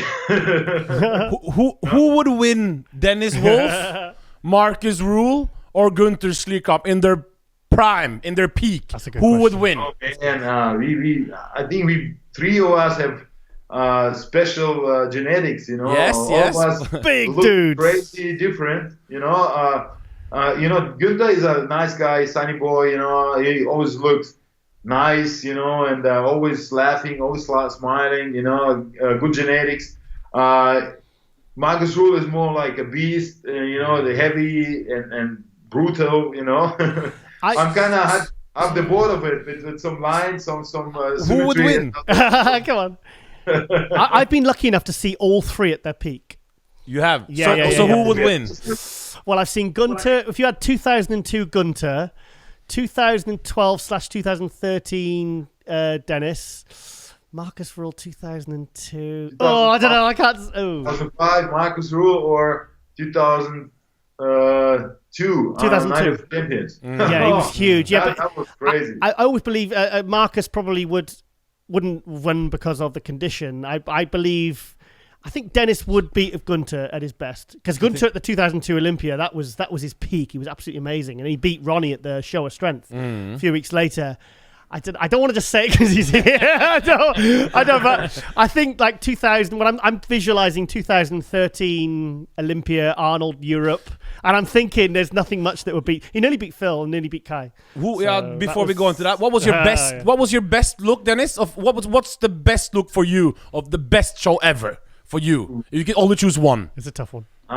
Just one. I would say 2007. Yeah, 2007. Oh, 2007. Yeah. Oh, right. Okay. Yeah. Fresh. Because I think I was not quite there with the maturity of my muscle, but I like the healthy young look of the muscles. Do you remember that muscular? You see there's a lot of potential, you know, at the time, that year, a lot of potential, but it's not quite there yet. Yeah. You know, and that's what I like, because if you look at the other shows, like 5 years later or so, it's also amazing. I think it was also one of my best conditions, the years like 11, 12, 13, you know, but it's not the same. I'm more ripped, more matured, and more brutal, you know, when you see all the cuts and everything. It gives you a different illusion, you know, so it's hard to choose, but I will choose the young look, you know, because it's, that's what I said many times. Yeah. That was a general consensus on the forums, and between me and AJ had a bit of a private conversation beforehand, and we said that was the striking look. That was the one where, you know, next to Ronnie Coleman, you're thinking, shit, he looks better than Ronnie. You know? Can you imagine the Instagram will be already up on in that years, you know? yeah, of course. No, it was good awesome. back. Yeah. That would explode, you know. That was like that year, Mr. Olympia 2007. There were 10,000 people in the what is it? The arena. It was the arena. Crazy. I remember Triple H came over to me backstage, and I was like, "Hey man, nice to meet you." And then like no, man, it's nice to meet you. Fantastic. Like, oh, Yeah. wow. That was Do you remember That was the? great breakthrough. I remember, Albert Buzek, the former president of the German IPB, and also Busek, yeah. the chief editor of Flex Germany. Yep. He came to me backstage before I went out, and he said, "Hey, man, Dennis, you're gonna make your name today." I was like, okay. And then I understood right away what he meant. yeah. Tell us. Amazing, unforgettable. But it's over. It's like 12 years ago almost. But like I said, that will always stay in my mind and unforgettable moments. You worked with Milos then, wasn't it? Was that Milos you worked with then? I was working like the last week or the last 2 weeks before the show. Oh, that's it. So I was working before the New York Pro, 2 weeks before the show. I went to Fullerton, and then we did Keystone, the same, and then 2007. like 3 months later, the Olympia. Yeah. So it was only the last 2 weeks you worked with him. Only the last 2 weeks. Okay, Yeah, so you can't give all the credit. giant sets and bringing me to the stage. All this water manipulating and all this stuff. And he really did a good job in that. Really, I must say that was unbelievable that year. I was at the 2011 and 2012 Arnold Classics. No, which was the one was it 2014 or 15 you won? You eventually won it. I know you came second a couple of times to Branch. The Arnold, yeah. Yes, I was. I think at the 2012, I thought I had you winning that one. But what was it like to finally win the Arnold Classic after, coming so close? But weren't you a little bit disappointed losing to Branch that 1 year? Was that when he tore his quad? Come on, man. Of course, I was disappointed.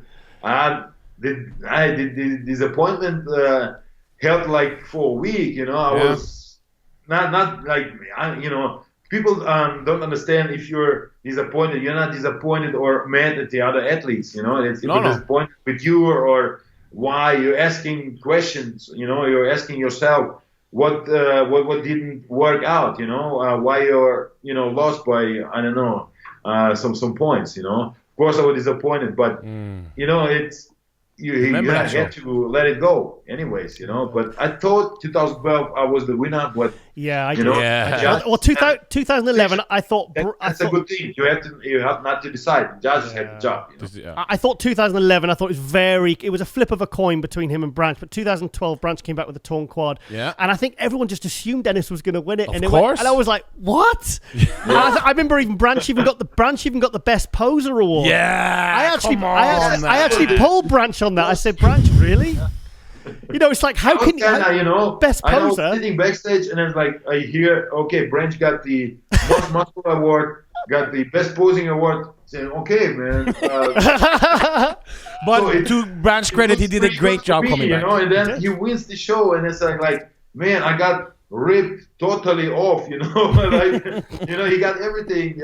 Best posing award. No, they changed it at the time to best. Entertainment award. That's why he got it. And of course, the most muscular, which I always wanted, never got it. Yeah, I remember so the next year you won. How did that feel? No, 2014 you won. 2013 Dexter won. Sometimes it's a good thing to lose. It makes you more competitive. It makes you stronger. It makes you strong in your mind, and that's always important because if you cannot lose, you cannot win, and then you will never win. So that thing was good, but of course, if you lose two times in a row, it's not that good. But imagine Jay Cutler being second, I don't know, 5 times or so in a row to Ronnie Coleman, or 7 times, I don't know, So it's not easy to deal with it, but you have to cut it off and move on, So and that's what I did, and finally I got the chance to be the best I can be at the Olympia 2013, and then winning the Arnold, in 2014. That was just, the peak of my career. Do you remember when in 2012 at the Prague you beat Shaun? Rhoden was his breakout year. He took 3rd at the Olympia. Now Shaun's obviously won the Olympia. Do you remember? Because it was so close between you and Shaun. It was like, what was that like winning that? And just one question: who was your biggest rivalry? You and Branch, or you and Shaun Rhoden?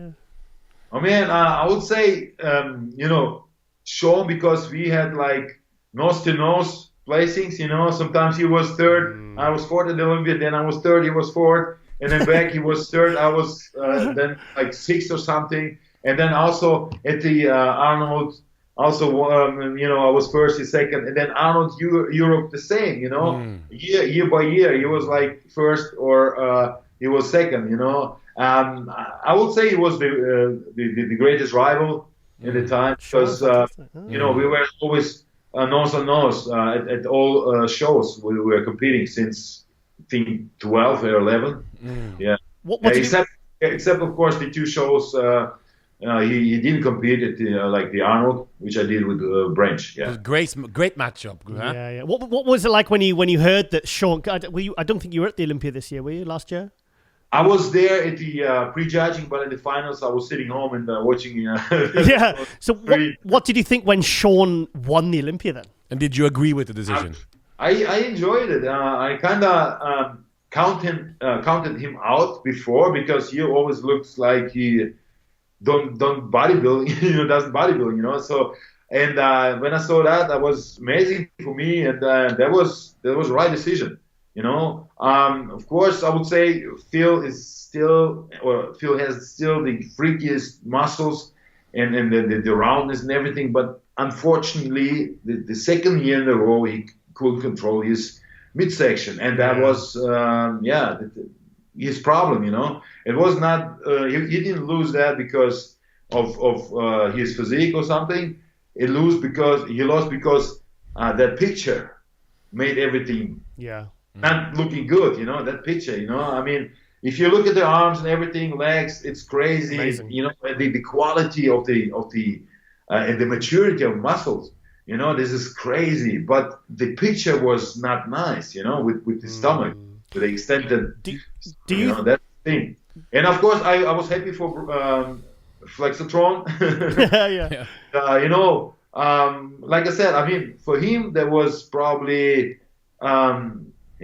Like winning the biggest lottery, you know, because he was working so hard for it, and you know, at that age, and you know, I'm happy for him, and I was glad to see that, of course. And the thing is, what happens next year? Who's gonna win? I was just about to ask. I have two.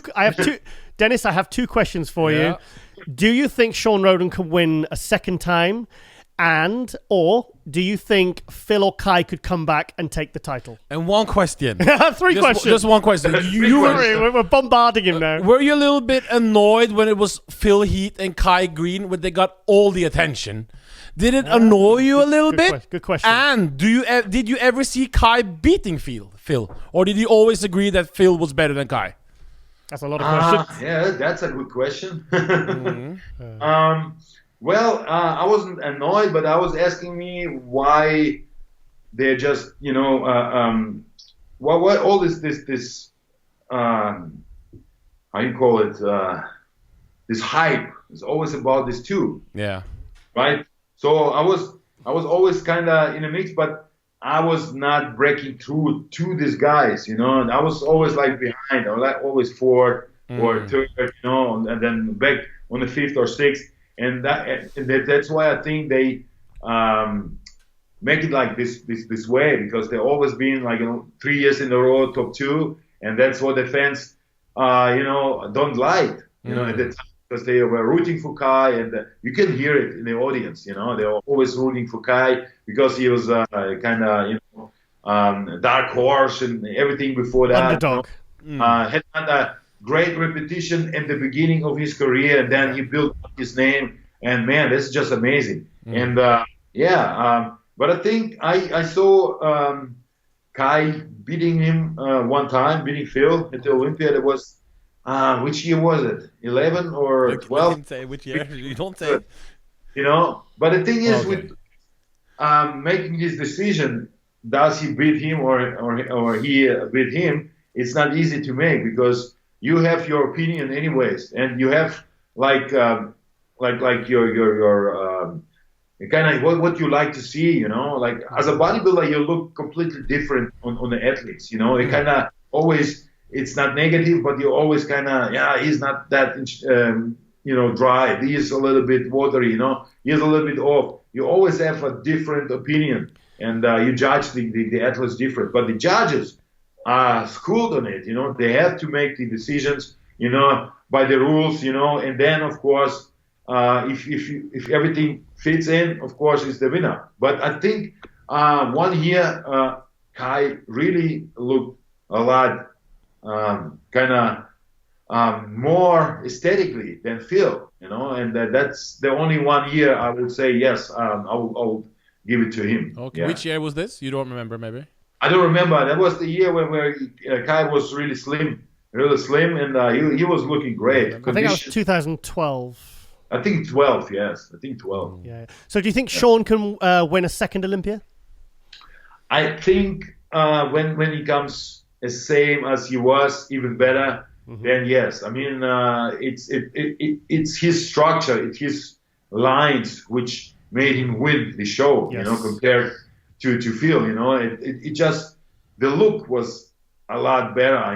It looked a lot nicer. And that of course for today's bodybuilding industry, I think it's also a little bit better than dealing with Phil's situation, because I don't know what it is and so, but it's clearly, we all saw that on stage. He had problem to suck his stomach in, so it could be a medical condition or whatever. But the look, that's when you make your decision. The look on stage, not the day before, not the day after, but at that 2 days or two nights prejudging finals.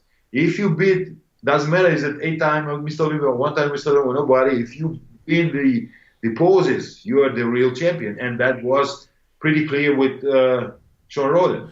So if Phil doesn't come back in, this year now, 2019, who do you think will be Shaun's biggest threat at the next Olympia?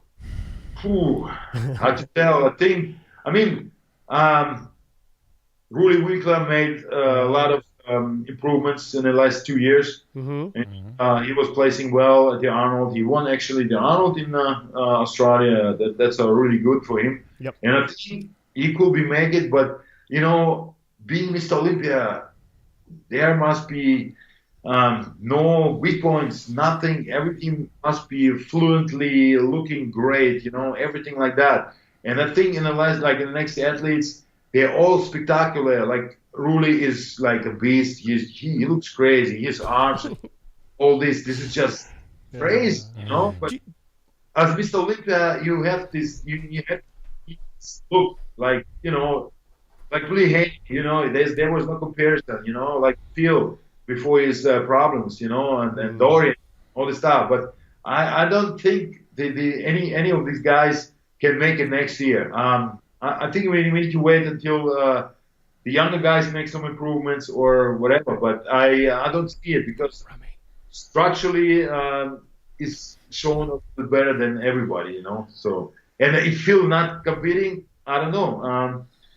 That would be, I don't know. Of course, Ruhl, Brandon Curry is great, but he's he's making improvements, but you don't see the quality. You don't see the separation, the striations, which you need to show on stage. And then of course you're gonna move further with the placings, and because he got everything. He's round, full, big. It's amazing. And also Big Ramy working at. I was going to mention him.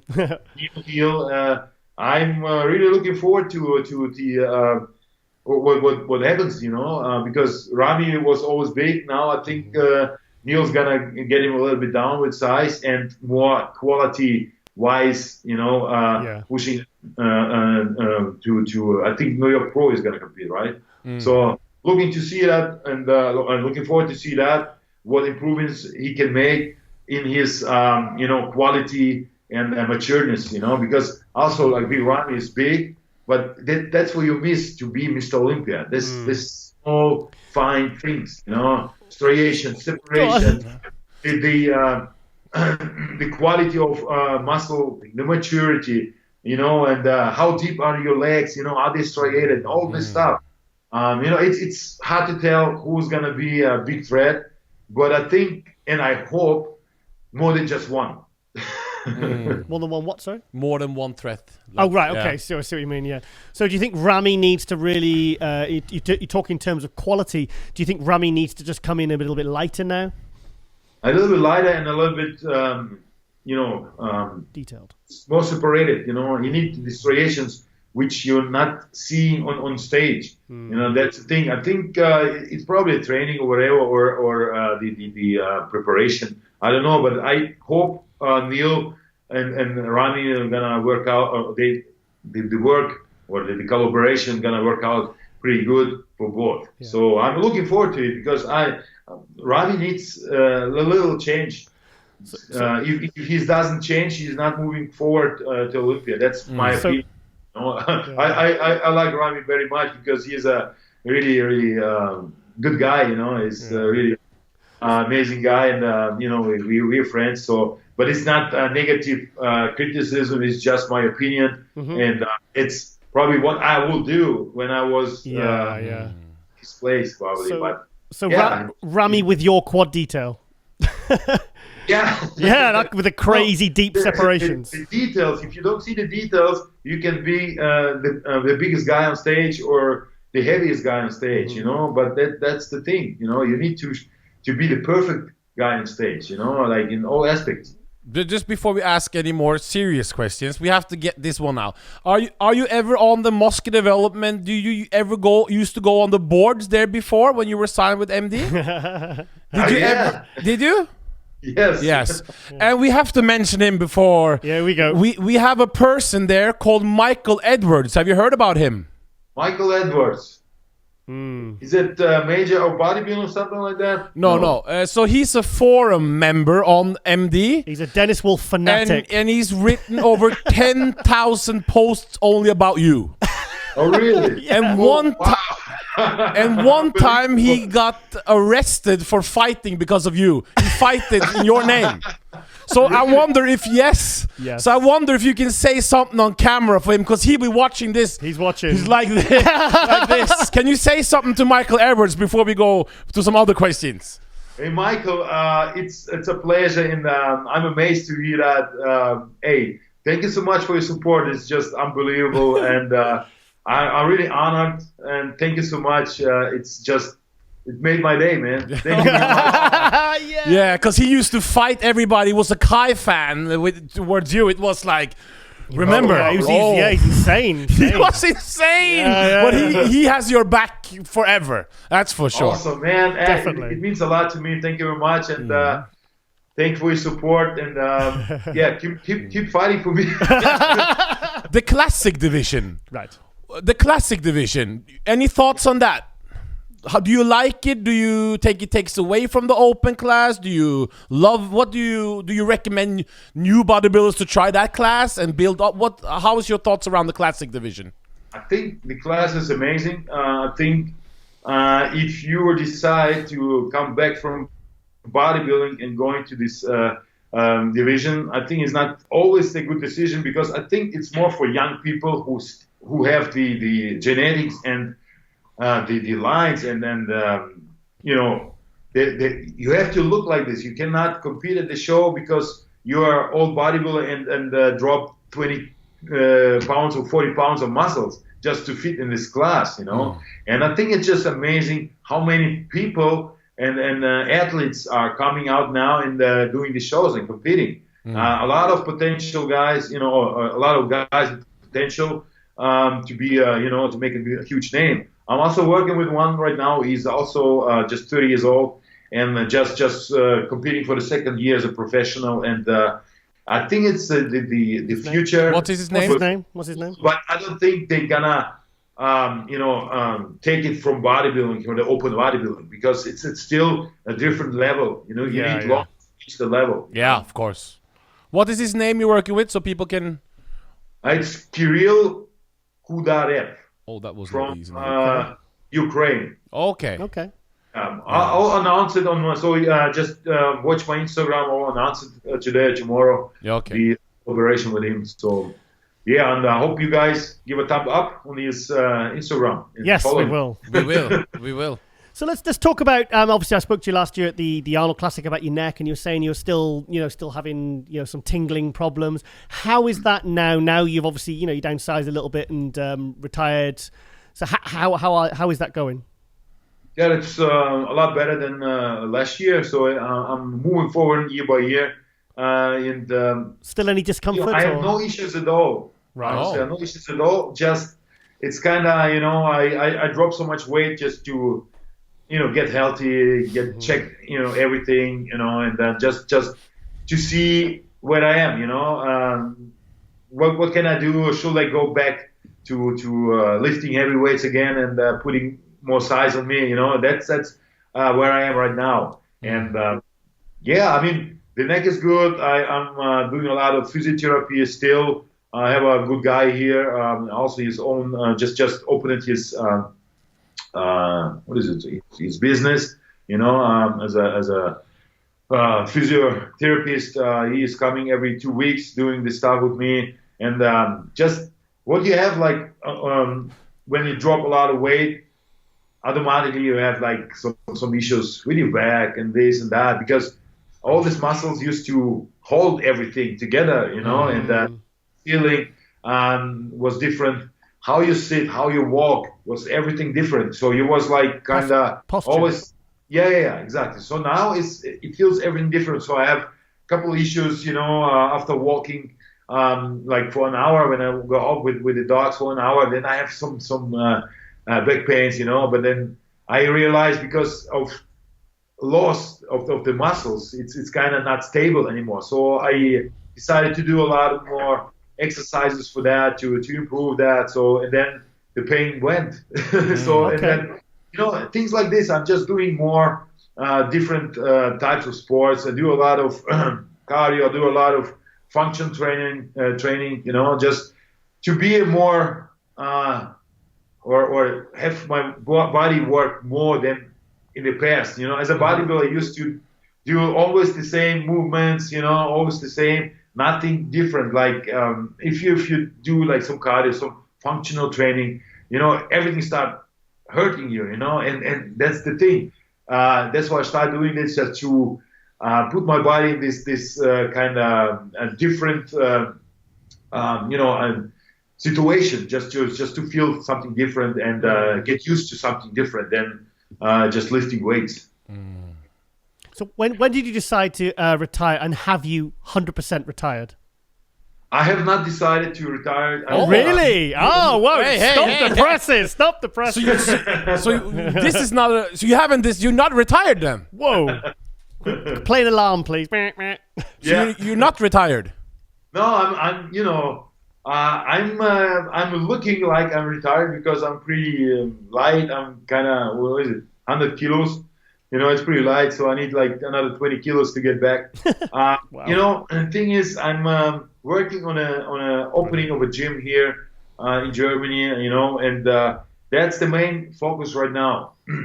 When everything is gonna be all right with the business and everything, then I'll make the decision. Should I invest the time, the money, and everything just to make another? You should. Probably less comeback. Yes. But until then, I still have issues to make this decision. I'm in my head. I'm not finished with that. No. But when I go to the gym, it's kind of, man, should I do it? Should I not? I'm still thinking about it. And I think this year is gonna be for sure the decision. Because when you did the Arnold now last time, and we saw you were smaller than you used to be. Did it bother you? Did you think about this, or this? Condition was very good. Condition was fantastic. But I was there. But were you? Because it's the first time we've seen you smaller. Did that bother you? Does it bother you? First, it didn't bother me, and then when I started watching the videos and everything, then I said, man, I wasn't that small, because some comparisons were looking great. Even even the back shot, back double bicep, I was almost beating Ruhl Winkler, and that weight. And but then you see you see some structural issues already, and things like that, because you get older. you know. But I think it's personally from yourself. If you're looking on yourself, that you start kind of, or you find more things where nobody was gonna see, you know. But yourself, you see it, and then you're kind of more negative on yourself. And I would say the size wasn't good because the judges compared me to the size or they actually used to, you know, and that was the issue in the judging. Yeah. Is there a chance if you decided to supersize and put that 30 kilos back on, is there a chance you could aggravate the injury? Or is it completely healed now? It's completely healed. I have no cramps. You know, I used to have cramps when I, you know, was sitting in a chair and watching the TV or a movie, like, you know, to the side, and then I turned my head back, and it was cramping. You know, that was a huge issue. I had it like for 18 months or so 1.5 years. I had this issue. Now everything is gone. It just the weight. You know, I need to put the weight on, and this is the biggest question. Should I do it or not? You know, so I feel great. I feel healthy with the weight I have now. I really feel great. You know, I have no issues. You know, I don't have to stress myself to eat every 2 or 3 hours. You know, but then if you think about it, when you decide to get back or, you know, start bodybuilding again, that's all things with which coming back. You know, the stress, the inner stress. You know, for yourself, you gotta eat, you gotta train. You know, so this is what I'm now enjoying, not getting stressed by things like food and training. You know, so it's either going to come to you or it just isn't. I mean, the thing is, if you look at Shaun Rhoden at 43, calm down. But Dennis Wolf, please, if we don't want to do anything to jeopardize your neck, because we like seeing you happy, smiling. We don't want to see you in the Ronnie Coleman situation where it's a lot of surgeries. Wow, man, this is so sad. But if you decide, come on, Dennis Wolf, it will be the most glorious comeback of all time. Michael Edwards will just faint. Yeah, but like now Phil Heath is, you don't know if he's coming back. Greene is out. The other guys, whoever can win, you probably get the special. If they see you with the size back on, they will give you the special invitation, guaranteed. Yes, but the thing is, I have to be heavier than them, you know. So I have to kick my ass and you know, and then put the mass on. But that's the thing, you know. If you travel, you're kind of doing this business things, you know, and this is just kind of steps more and more away from you, you know, and that's what I'm afraid of. When I wait too long, then I don't want to go, not gonna do this. You'll have too much on the go, won't you? Too much on the go. Oxygen gym. Long enough and mess my head up with making this decision, or making this decision not. You know, it messes you up in your head. So. There's two things, you know, and I think I need to make it with myself, you know, or not. I have a suggestion. Oh. Yeah. 12 weeks in Kuwait, and then come and do the London Pro in June. He's got a guy in the show. He may as well. He'll be with him. Come on. He needs a proper 6 months and just get... Okay, 16 weeks. We want to see you, Dennis, but of course, but I'm honored to hear that.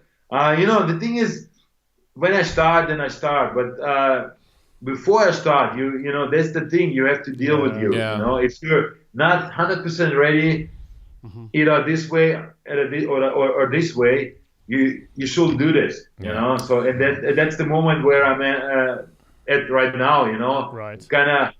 Should I retire? Should I try one more time? Even if it's just the last time, you know? That's the issue I have right now, you know? We just don't want to see you... The only thing we don't want to see is see you re-injure, you know? So as long as your health... Because we've seen Ronnie Coleman really bothers us when we watch... Have you seen the Netflix? Did it bother you, or how did it make you feel? Pretty bad. I mean, everyone, you know, you hear a lot of guys talking, you know, it's because of his training. But hey, because of his training, he was that big and that he was so successful and it was the best ever, and he loved to train and he cannot change it anymore, So the only thing you can do is just be careful when you train. But this is kind of very, very sad, and you see he'll probably never walk again by himself. This is what pretty scary, and unfortunate. So, I mean, you're in Germany at the moment, and you've got a gym opening up in Germany. Does that mean we might see you move from Vegas back to Germany permanently, or are you going to step between the two? Yeah, as long as the gym is not open, I will, travel back and forth, and then we'll see. If the gym is hit, and the great success, then I will think about it. Of course. Right now, I'm not ready to move completely to Germany because I'm living in Vegas for 9 years, and it's a long time. And I love German people. I love Germany, and I love everything about it. But I'm here for a few weeks, like almost 2 months, and I was in October already here, and the weather, it's not mine. Yeah. I'm not getting awake. I wake up in the morning usually in Las Vegas 5 a.m. Okay. And then I do my things. My day starts at 5 a.m. 6 a.m. Late. But here when I wake up at 5 or 6 or 7 or 8, it's still dark. And that's kind of messes me up a little bit, and I don't like it at all. I know one thing you've definitely missed about living in Germany, and that's driving down the Autobahn at 120. Oh, yeah. I read that in an interview once, and he says, the one thing I miss about living in America, he says, I can't get in my BMW and drive down the Autobahn. Oh, you can go fast at down 110, 120. He says, the police don't care. He says, but you cannot do that in America. No. Yeah, well, what's the problem? I got already 2 tickets. Oh, really? Oh, no. So what? So, and also, where? That's the thing, You think, hey, man, I'm not in America anymore. I can, put a pedal to the metal. But sometimes there's speed limits, and if you don't brake, it's over. They make a photo of you, and then 2 weeks later you got the bill, And mostly if you do it like a couple times in a row, or if you're speeding too high, too fast, then you lose your driver license for 1 month or 2 months. Oh, really? That's what I'm afraid of, Then you go back to America for a couple of months and then come back. Yes. So I got 2 driver licenses, American and German, but it doesn't matter. They put my name in, they see right away who I am. Even if I start, speaking English, they say, "Hey, man, we know who you are." So where do you keep your dogs then? Do you keep them in America or? I brought them with my first trip to Germany right after the Olympia last year. Oh, fantastic! And then I kept them here because we were traveling for back to Vegas and then to Germany again and again to Vegas. And I had friends and of course my daughter taking care of the dogs. And right now we're here, and I think after the FIBO they're coming back to Las Vegas with us again. Because he's more. It's a little bit easier to. We have more friends here than in Vegas. Of course, I mean, I everywhere have friends, but they're all working, so not everyone has time to take care of the dogs. So, and that's why we said as long as we have some business things to do here and, working on the opening of the gym, we're going to keep them here. So it's easier for us, to travel then, So so your stepdaughter looks after the house back in Vegas? Yeah. Good. Don't want to leave that empty. So, are you going to be at the Arnold Classic in a few weeks? No, unfortunately not. I have a seminar coming up here in March. That's going to be my last one, March 9th. So 9th of March. Okay. Yeah, so it's the week after the Arnold, so probably going to be here. Have you seen the lineup for the Arnold? Who's your favorite? Yes, I saw the lineup. I'm rooting for my man, of course, William Bonac. Oh, nice. yeah, and Ruhl.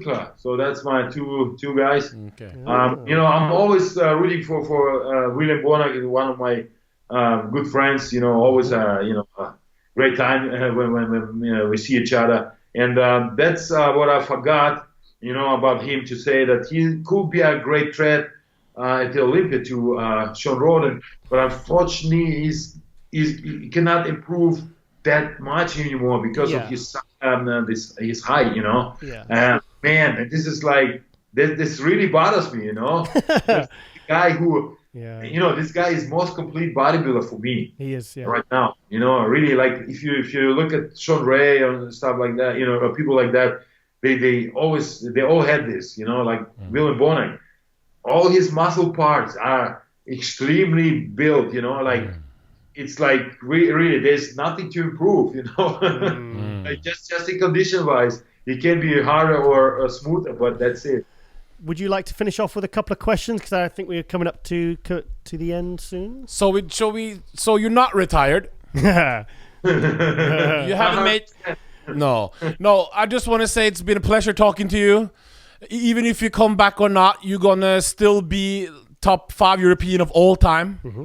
So you have nothing to be like you should have done better, or like you're gonna be one of the greatest of all time, and that's not very many. What? How do you say it?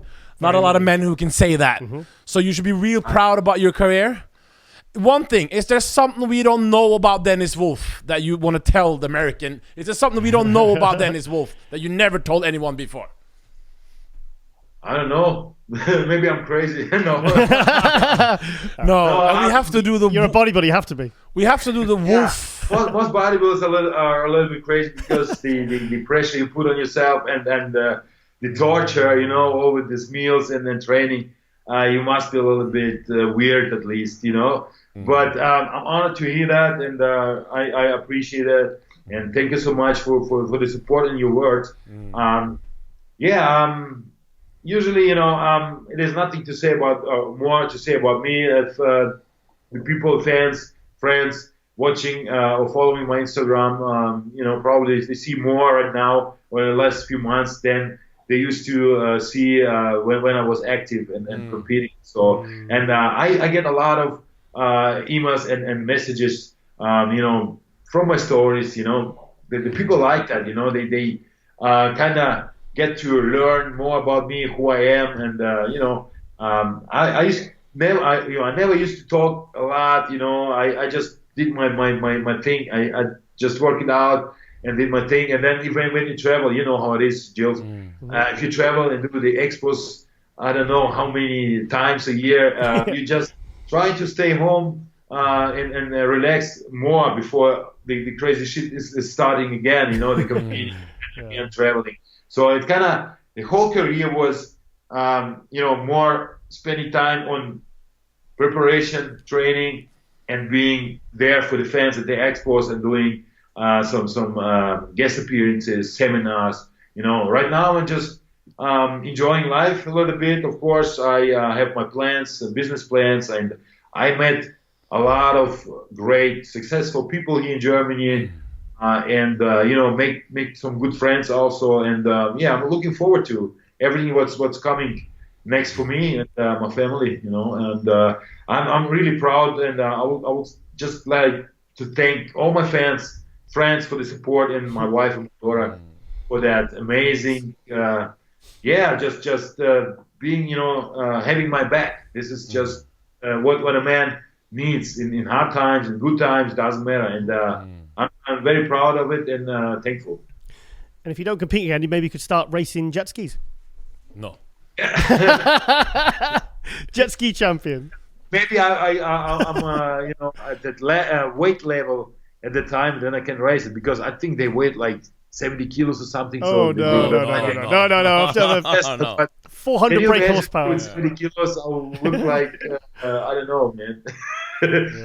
Honestly, sometimes when I look in the mirror, I don't like myself, how I look like. Of course, I'm honest. But the feeling, how I feel, this is kind of, this gives me a little bit more motivation, because, I know if I start like being like 120 kilos again, it's like 260 pounds, it's also a lot of work, and it's kind of a lot of work for the body, for your stomach, all the digestion and all this food. It's just too much, I think it was too much. And right now I even got like, I don't like to eat right now, it's weird. Yeah. Ask somebody, hey, do you like to eat? Everybody's going to say yes, because it tastes good, but it doesn't matter what. I just sometimes don't like to eat. And, that's worse a little bit, worse me a little bit. But, this year I start my workout, and I'm going to the gym. I'm eating at least 3-4 times a day. So, hey, man, it works out pretty good right now. So we'll see how I'm going to look like in the summer or so. We need to get him to the UK for some seminars, and maybe come over to the June show, the UK show, and bring your guy that's competing. Yeah, that would be good. And maybe it'd be good. Maybe take him. He won't be expensive to feed for a meal.